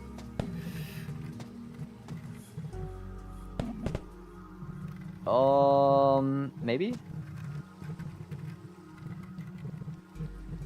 I think we're good. Nice. But yeah. I sort of realized, like, I didn't really have chill games that I could play for myself off stream. Without feeling bad, like I was, because if it's a game that I play on stream, I could also play it off stream. Then I feel bad, like I'm gonna miss capturing something that I would find, like, fun to share with you guys or whatever. And so it keeps me from appreciating it as, like, fully. And so I was like, I want to get a game that I can enjoy for myself off stream and, like, not, like, sort of allow myself to not play it on stream at all, even though I would enjoy it on stream. And so that game of choice for me has been Fields of Mystria. And man, I've been loving Fields of Mystria. It has been absolutely wonderful. It's been so fun. I've probably sunk like 20 hours in the past week. Not even. I know I played it for like 10 in my first 2 days of owning the game. It was so great. But I've mostly, like, more or less, like, my, like, last week or two has been doing a lot of audio work and a little bit of other work behind the scenes on projects. Playing a lot of Fields of Mystria. I'm just kind of being a little bit insane about it because I just got into it and it's a really fantastic game. And I started therapy again also. So a little bit of effort towards that, working on myself a little bit, has been really wonderful too. So it's a very like personal development time for me, I suppose, which is why I haven't been necessarily as present with streaming and content creation and stuff. I've been taking a little bit more time to kind of pick up some slack that I've ignored for a while, build better systems for myself to, I guess, more sustainably enjoy the creative spaces that I've come to love fostering. Yeah, and I'm hoping to do more of that. That was really close, but it was a clutch move. Okay. End is in sight here. We just got a little bit further. I'm gonna sort of eke my way over to the right wall. We're fine, we're fine. Okay. I'm like tensing up with the boulder a little bit. Alright, stay to the wall. Keep the boulder on the wall. Now we can go over.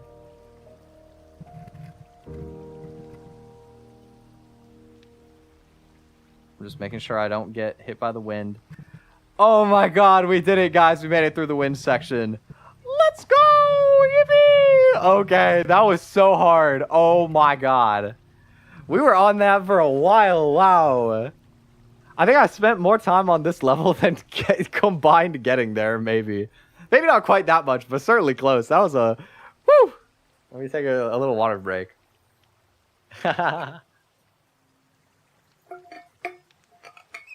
Let's appreciate the view also. Look at how much you can see the mountains now. Oh my god, can I like jump up here? I can. Look at that, dude. Even if I angle all the way down, you like can't even see the bottom anymore. You know, for a game that's like relatively simple graphically, like the environment is really beautiful. Like there's a lot of thought into making the view good as you go higher and higher. I appreciate that. I appreciate that a lot. We're like low-key getting into the clouds. We're like kind of really high up for real. Are those like cannons? What is that? Okay, anyway. Summer review for Twi Telescopium. Let's think about it. How has my summer been, truthfully? Oh my god, no, no. Not already. Please. Please, I just got here! Are you serious? I didn't even make it into the level! I'm so bad! Wait. No! Oh, man. No! Oh my god, that's hysterical. I didn't even make it into the level, I lost it immediately. Oh my god. Oh wait, you can sprint! I forgot you can sprint! Dude, I've just been watching the boulder fall like I can't do anything. So much longer than I necessarily had to. Yo, training weight's off, actually. Hold up. I'm kind of ready to crush this game again. Alright, anyway, that's funny. Back into the wind section. Summer review for me has been interesting. I think it's been a little bit of a quieter time in my life. In a lot of ways. I've been, I think, blessed enough to really get to spend a lot more time developing better personal relationships. I've gotten to spend a lot of time with friends, and to a lesser extent, but still to a moderate extent, sort of developing some of my familial relationships also. And that's been really good for me. I think that's been really helpful. I also think that summer has been incredibly productive on the mixing side of work for me. And to a large extent, I recorded quite a lot too. Like, I haven't been able to show all of it yet. And so it's easy to feel like I didn't do a lot this summer because I didn't stream so much. I haven't released like a bunch of covers yet, per se. But I have done a lot of music work, and I'm very proud of that. And I'm also very proud to have gotten to do music work for somebody that isn't me. Doing music work for my friends more is something that I'd really like to do going forward. And so getting some opportunity for that and getting to be lucky enough to have a couple people who are friends that are a little bit better than me at mixing, who have been able to like sort of mentor me a little bit on some of the projects I've done this summer as well, has been very fortunate. I think I've had a lot of quiet opportunities this summer, I think is truthfully the best way to put it.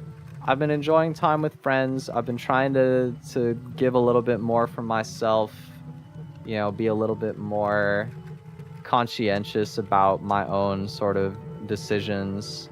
And it's sort of enabling me to channel more productivity in places that I thought that I conventionally wouldn't be able to, which is really wonderful. And it's made me feel much more personally accomplished and capable as a person. So I guess in a perfect world, I would love to sort of hit a state where I can sort of balance the amount of like audio work that I'm trying to get into doing and like doing my music stuff, and also upholding my personal relationships, and also streaming more. Like, I want to do more everything, and I think I've been working on being more intentional about cutting stuff that doesn't provide a lot of value to me out of my life, so that I can spend more time on the people and the things that I care about. And I think that's a lot of what this summer has been about, is sort of recognizing my values and shaping my life in a way that is more sustainable long term, I guess.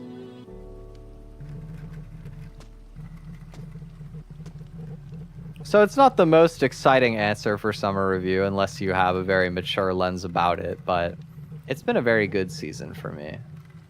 I think that I've grown a lot as a person over the past few months.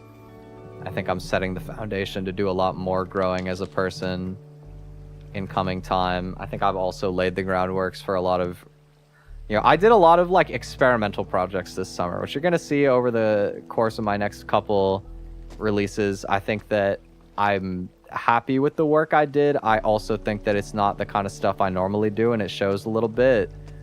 But I have some like more me projects. I have more experimental stuff lined up for this year too, but I also have some more concretely like in my strengths kind of projects in the future coming too for later this year and early next year.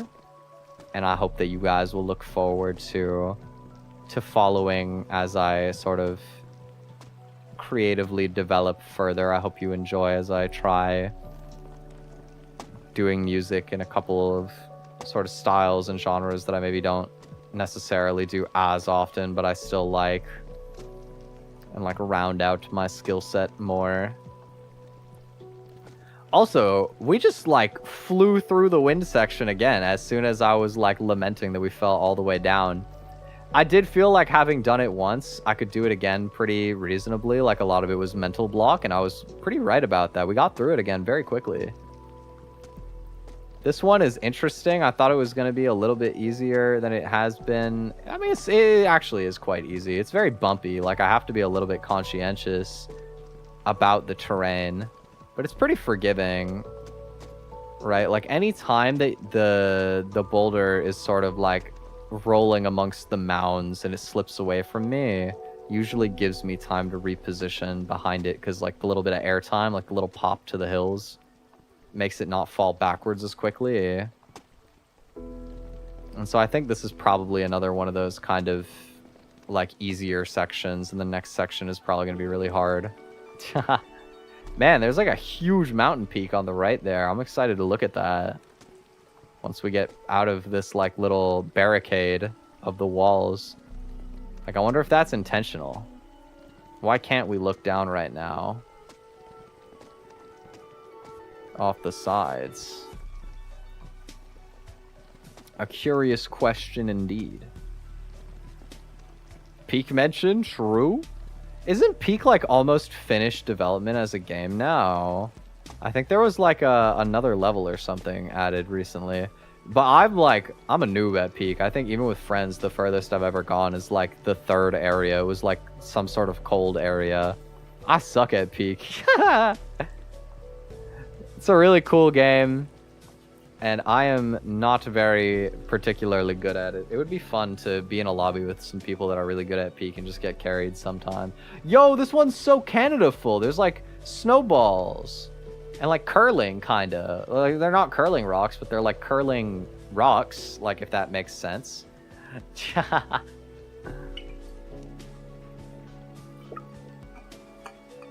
Is that with some biome? Oh, maybe. I don't know. I don't super follow Peak, but they show up on my Twitter sometimes, for real. They do have a great Twitter account. I feel like it's only natural. But here we go. We're back into Canada, guys. We're in my home territory. Oh, this is gonna be interesting. I gotta like weave around this little snow mound in between the cycle of this rock, probably. All right, let's go. Hustle. Oh, I'm not making it. Okay, let's go to the side, and then we'll cross back over. That'll be my plan. Yeah, that's a better plan.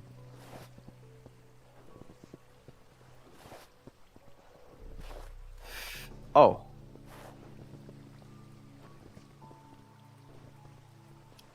It's a kind of tight weave, but we're good. I like that there's like little Minecraft ambiance in this music. A little. I'm so used to Fields of Mystery, a cow, but Minecraft cow also very cute. They have a good mooing sound effect.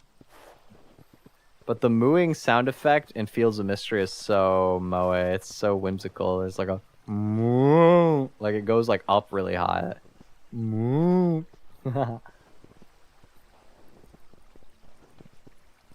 I can't do it very well, but if you ever play Fields of Mystery, you will understand what I mean. Like, the cows just sound so happy in that game. It's so cute.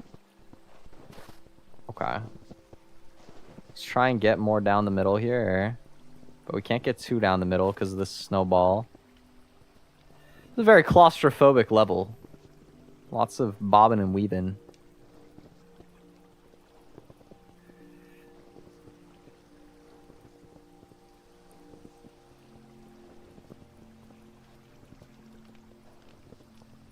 Okay. Well, now that we're here, we have a little bit more of a breather for a moment.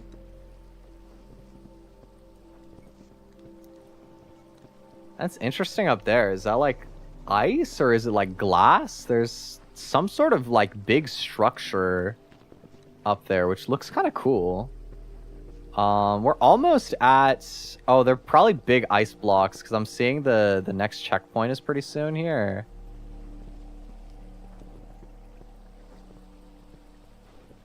Okay, let's get to the wall. Yeah.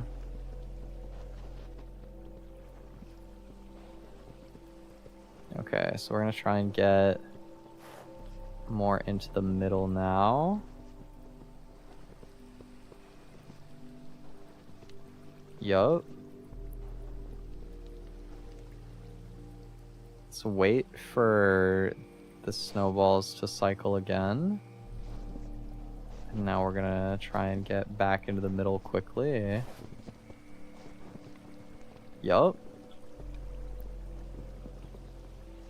Okay, nice. I thought this section was gonna be really hard, but we made it pretty cleanly through. I think that the entrance on this side looks a little bit easier. Let's go over here.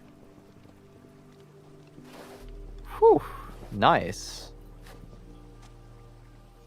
I will say, notably, look at how much less green everything in the surroundings is up here. Like, it was so deciduous and, like, leafy down at the bottom. And now, like, the peaks are very, like, dirtful. There's just so much dirt. It's interesting.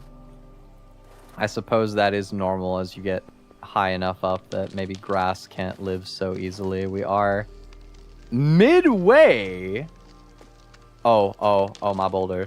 Oh, my boulder is slipping. I got an achievement that said midway. It said I'm not even halfway yet. Is that real? That's crazy if true.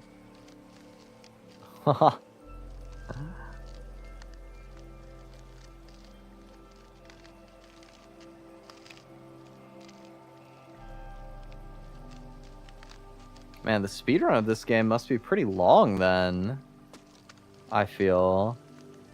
Unless you can just push the boulder way faster on the speedrun ones, I wonder.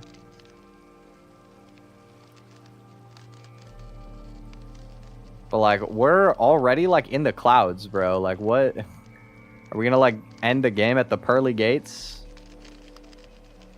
Go dap up God himself after climbing all the way beyond this mortal plane of existence?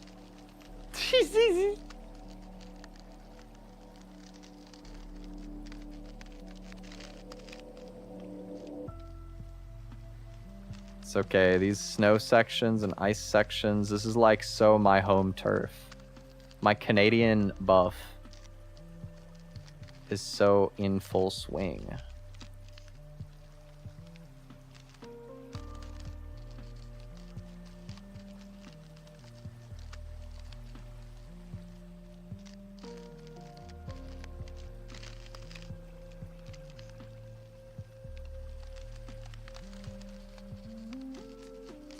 You know, this guy is kind of crazy for just being, like, in nothing but a pair of shorts through all of this.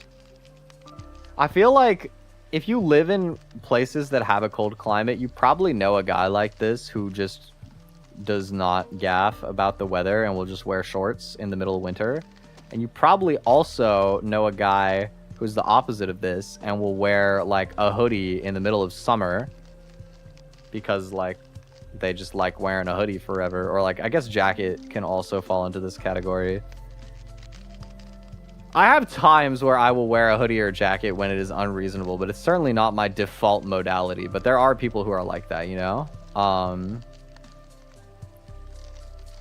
But anyway, this is all to say, like, very interesting for him to be so Minimally dressed. Oh, this is wider than that like Tetris block thing. I'm gonna have to maneuver a little bit here.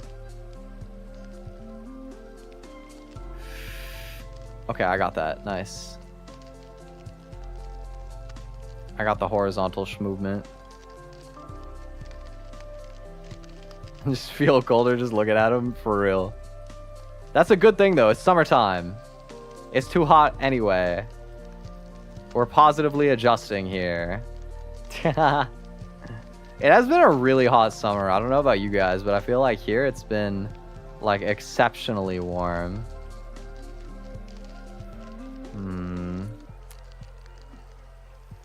I'm gonna trust this ramp and go up, but I'm skeptical that this could be a trap of some sort. Like, isn't there a gap there, or is that just like shadows? Oh my god, Shiranui-land. I haven't seen you in so long. Hi, welcome. Hold on, this is like kind of dubious. I gotta focus. Oh, okay. Oh man, it's like a tightrope for real. Tightrope made of ice.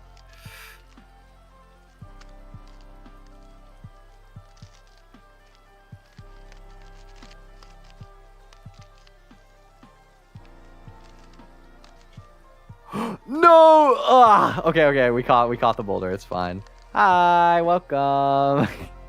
Hope you're doing well. We are just big chilling and pushing boulder up Infinite Hill. Oh, this is a hard ending to this level, man. My god. Oh, okay. Oh, it's sliding. It'll catch there though, right? Yeah, I was pretty sure. It did pick up a lot of speed from the ice. I was kind of scared, but I gotta be very careful to make sure that I catch this here before it gets out of hand. Yep, okay. Round 2, baby. We make this. I'm gonna tell my kids this is how I had to walk to school every day. When I was your age, back in my day, I had to walk up a ice ramp tightrope with a 20-ton boulder to school every day for boulder class. You guys wouldn't know. They don't make schools like they used to anymore. They don't do boulder class.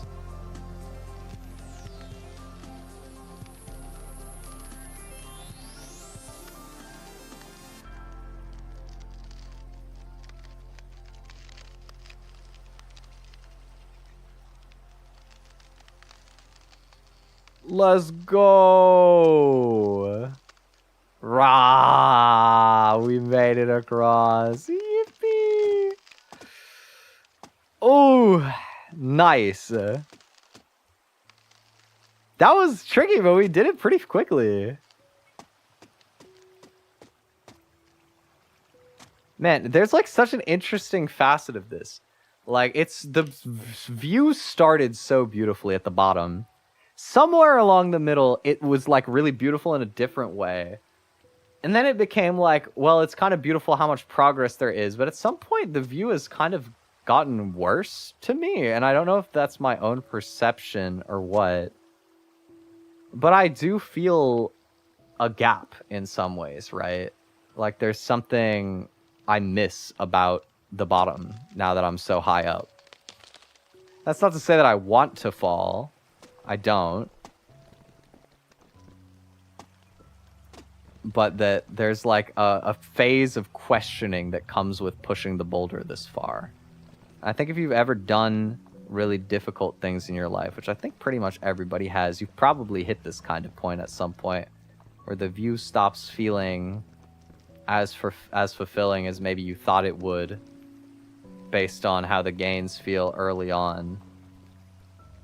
And you start to wonder more and more about the purpose of your hustle as you continue to push the boulder further up anyway.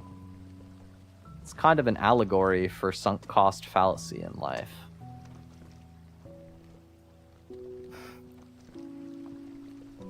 But at least there's fun challenges when you get this far up. Like little ramps that you gotta navigate.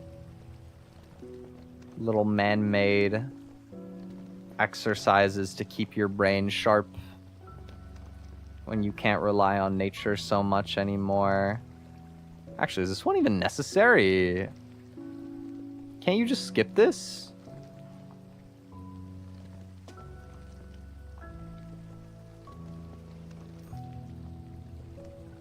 For the sake of playing into my slightly doomer bit here, yeah, this is like placed here out of whimsy, but is completely and utterly unnecessary. And maybe it says something about the person we're becoming, pushing the boulder up this far, that I skipped the ramp.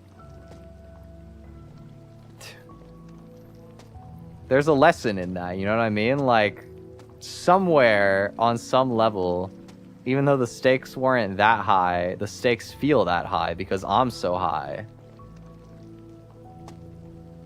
I'm not high on life anymore. I'm high in life. I'm high up. For real.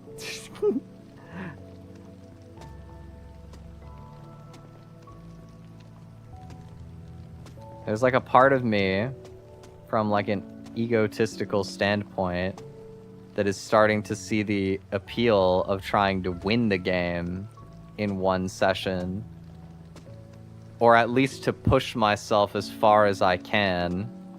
When this stream started, more so as an idea of, I want something to have as a background activity while I catch people up on my life happenings and talk about whatever random things pique my interest. I know, let's push Boulder.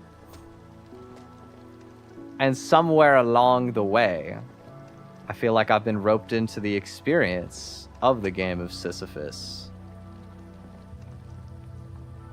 Even though I kind of came into it with my own preconceived notions and expectations, I'm starting to really feel the weight of pushing the boulder this far.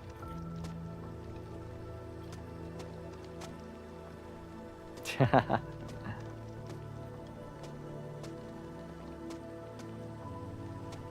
wonder how different of an experience it is to live this kind of game vicariously.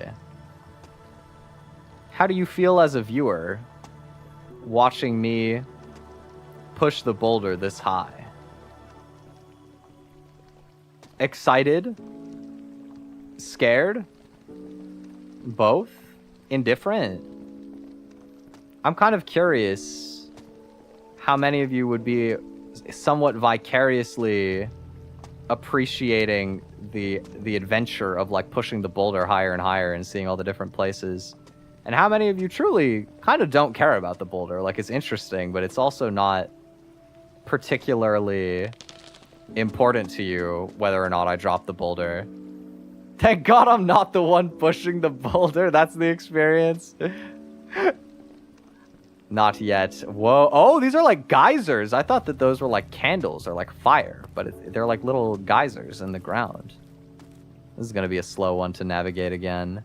Excitedly worried. I see. Don't worry, guys. Professional boulder operator here. Full-time baller. I know. Maybe saying I know my way around a ball is not exactly the sentence that comes out in the way that I thought it, but you know, don't worry about it.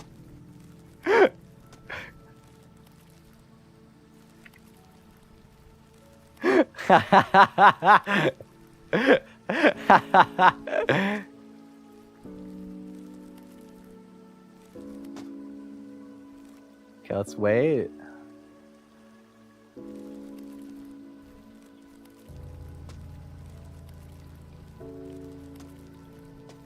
Patience is a virtue when operating giant 20-ton ball.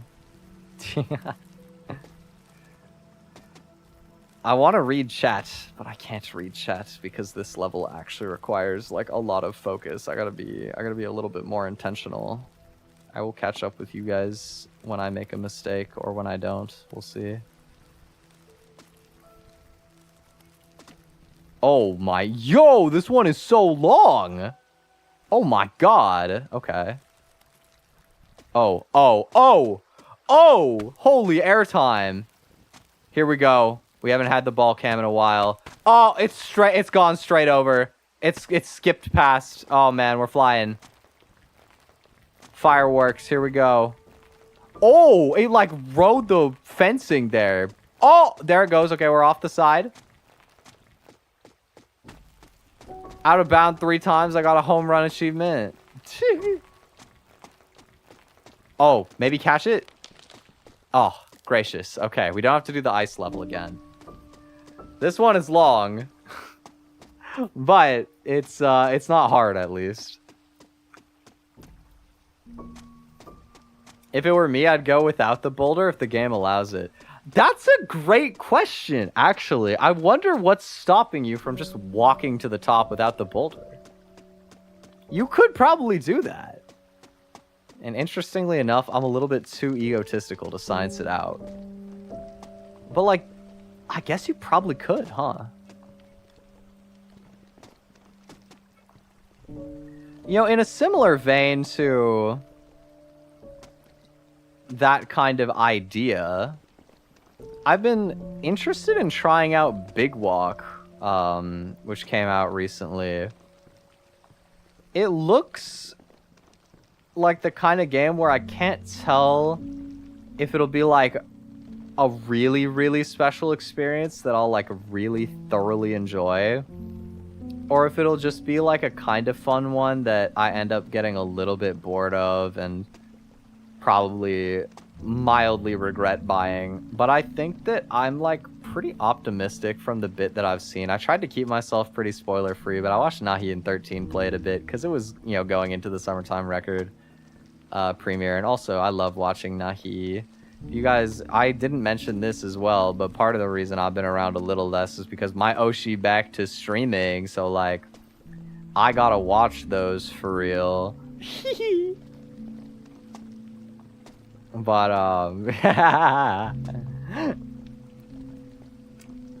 but I'm looking forward to trying Big Walk. I think that it seems like I've been finding more and more appreciation for games that approach escapism by the angle of not trying to be too fantastical at all, and just sort of making you appreciate life in a way that I think is very natural and human, but also not very societally encouraged in the way that it was in previous times.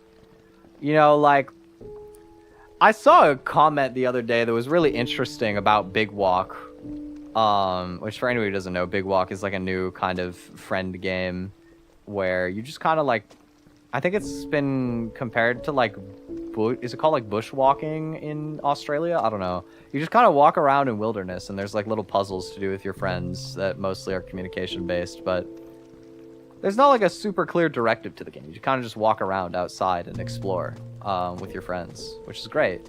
I saw somebody who was like, this game has been around forever. It's called Going Outside. And the way I thought about it was, I was like, I mean, yeah, but like, have you tried doing that in today's society?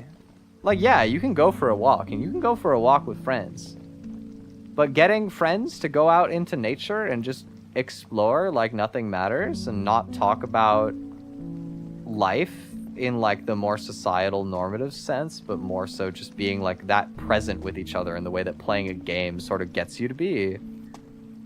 It's kind of a dwindling experience, you know? Like, there's actually more market for synthetically bringing back things that were once just very naturally enjoyed by people because we've sort of gone so late stage in society. It's very fascinating in a lot of ways. But there will be haters for everything, and there will be lovers for everything, and there will be indifferent people for everything. And I'm excited to experience it for myself. I think I used to have a lot of confirmation bias around reviews and stuff. It's not to say that I wouldn't have my own opinions about things, but more so when I was trying to convince myself to watch something or play something, I had a pretty strong inclination to look for reviews that affirmed my assumptions. So if I thought it would be good, I would want to see other people talking about it being good for those reasons that I thought it would be. Or if I thought that it was, you know, maybe this is a popular thing, but maybe I don't think it'll be for me, but I feel the need to justify that for whatever reason. I want to find other people sort of echoing the concerns that I have before even experiencing it. I think finding more maturity in the idea of not needing other people's input particularly, just enough to understand my own like perception of the thing and then decide for myself, has been freeing as a person to engage with more. Also, I realized like I got baited into trying to go really horizontally on that before, but oh no, oh man, it slipped in. Oh god. Oh, please, please catch it. Catch it. Oh, thank you. Thank you, thank you. This level is tricky. It's not actually that hard, but the mistakes are very punishing if you make them. I also feel like the mountain has gotten steeper a little bit, and I can't tell if it's placebo or not, but I find that the horizontal movement has gotten harder than it felt lower down. Even though it kind of feels like the incline is operating at the same angle. Oh, there it goes. Oh, the shift is a toggle to run. It's not like a hold to run. Interesting. All right, well, boulder's on the move. Boulder's off the edge. Of the boulder cam coming in just for a moment because it fell off the side. That's funny. Come back, please. Oh, scary, scary, scary. Scary, scary. Oh, God. Oh, God, here we go. Oh, man. And that's a slope that it spawns on. Oh, wow, this is evil. Oh, it's going. Oh, it's gone. Oh, it's so gone. Oh, my God. Oh, my goodness. Oh, we're not even done. Oh, we're still going. All the way down. Oh, my goodness. Into the snow area. Into the snowball. Oh, wow. They just bounced right off each other. That's pretty funny. Man, I thought this fall was going to be so unassuming. I'd gotten so comfortable. Are we stopping? We're stopping. Back to Canada, yup. They've decided I've been out of my natural habitat for too long. Oh, man. What a fall. That's our biggest fall so far, that's for sure. It went down a long way.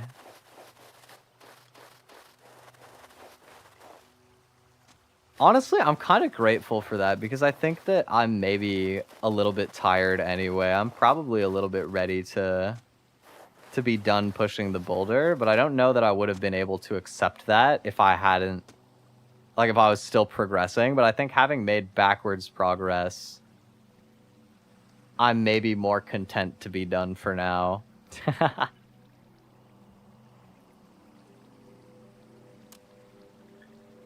And it does save. Why does it only highlight the letters? Oh, it was just bugged. The main menu screen is bugged. That was fun, man. I did not expect to end up boulder pushing that long and that far. We went up, like, a lot for real. Kind of crazy as well that was only, like, midway. That was crazy, crazy long. I want you guys to know that only 28.6% of players made it to the midway achievement. whereas at least 55% went out of bounds 3 times, and 34% made it to the first progress achievement that we got. That was like still a long way to go, and that was in about 3 hours. Interesting. I honestly have no idea if I'll ever come back to pushing the boulder or not. I was pretty relaxed. It was pretty fun. But it also, like, I could very much see this being like easy to put down and not pick back up. I don't know. Maybe we'll push the boulder again. We'll see. I had a lot of fun anyway. It was very meaningful conversations today as well. It was a very fun yap for today. I think that it fulfilled what I was looking for in terms of something to do while being kind of philosophical and just talking. I had fun. I hope you guys enjoyed the boulder push. I enjoyed the boulder push. W Sisyphus. That is not this week's schedule. That was 2 weeks ago's schedule. Wow. I do have a schedule for this week, but it's pretty empty. I'll be back playing some Stardew on Saturday, so we'll have a little bit more kind of chill gaming this week. Maybe I'll end up doing some more involved game stuff next week, but this week I just wanted a bit of a quieter, easing myself back in. So I hope you guys enjoyed today. I hope that you'll enjoy some nice farming on the weekend, potentially, if you're around. And I hope you have a wonderful rest of your day or evening, rest of your week. I appreciate all of you guys. Thanks for everybody who dropped by. I appreciate you a lot. And I will see you on Saturday, hopefully. Take care, guys.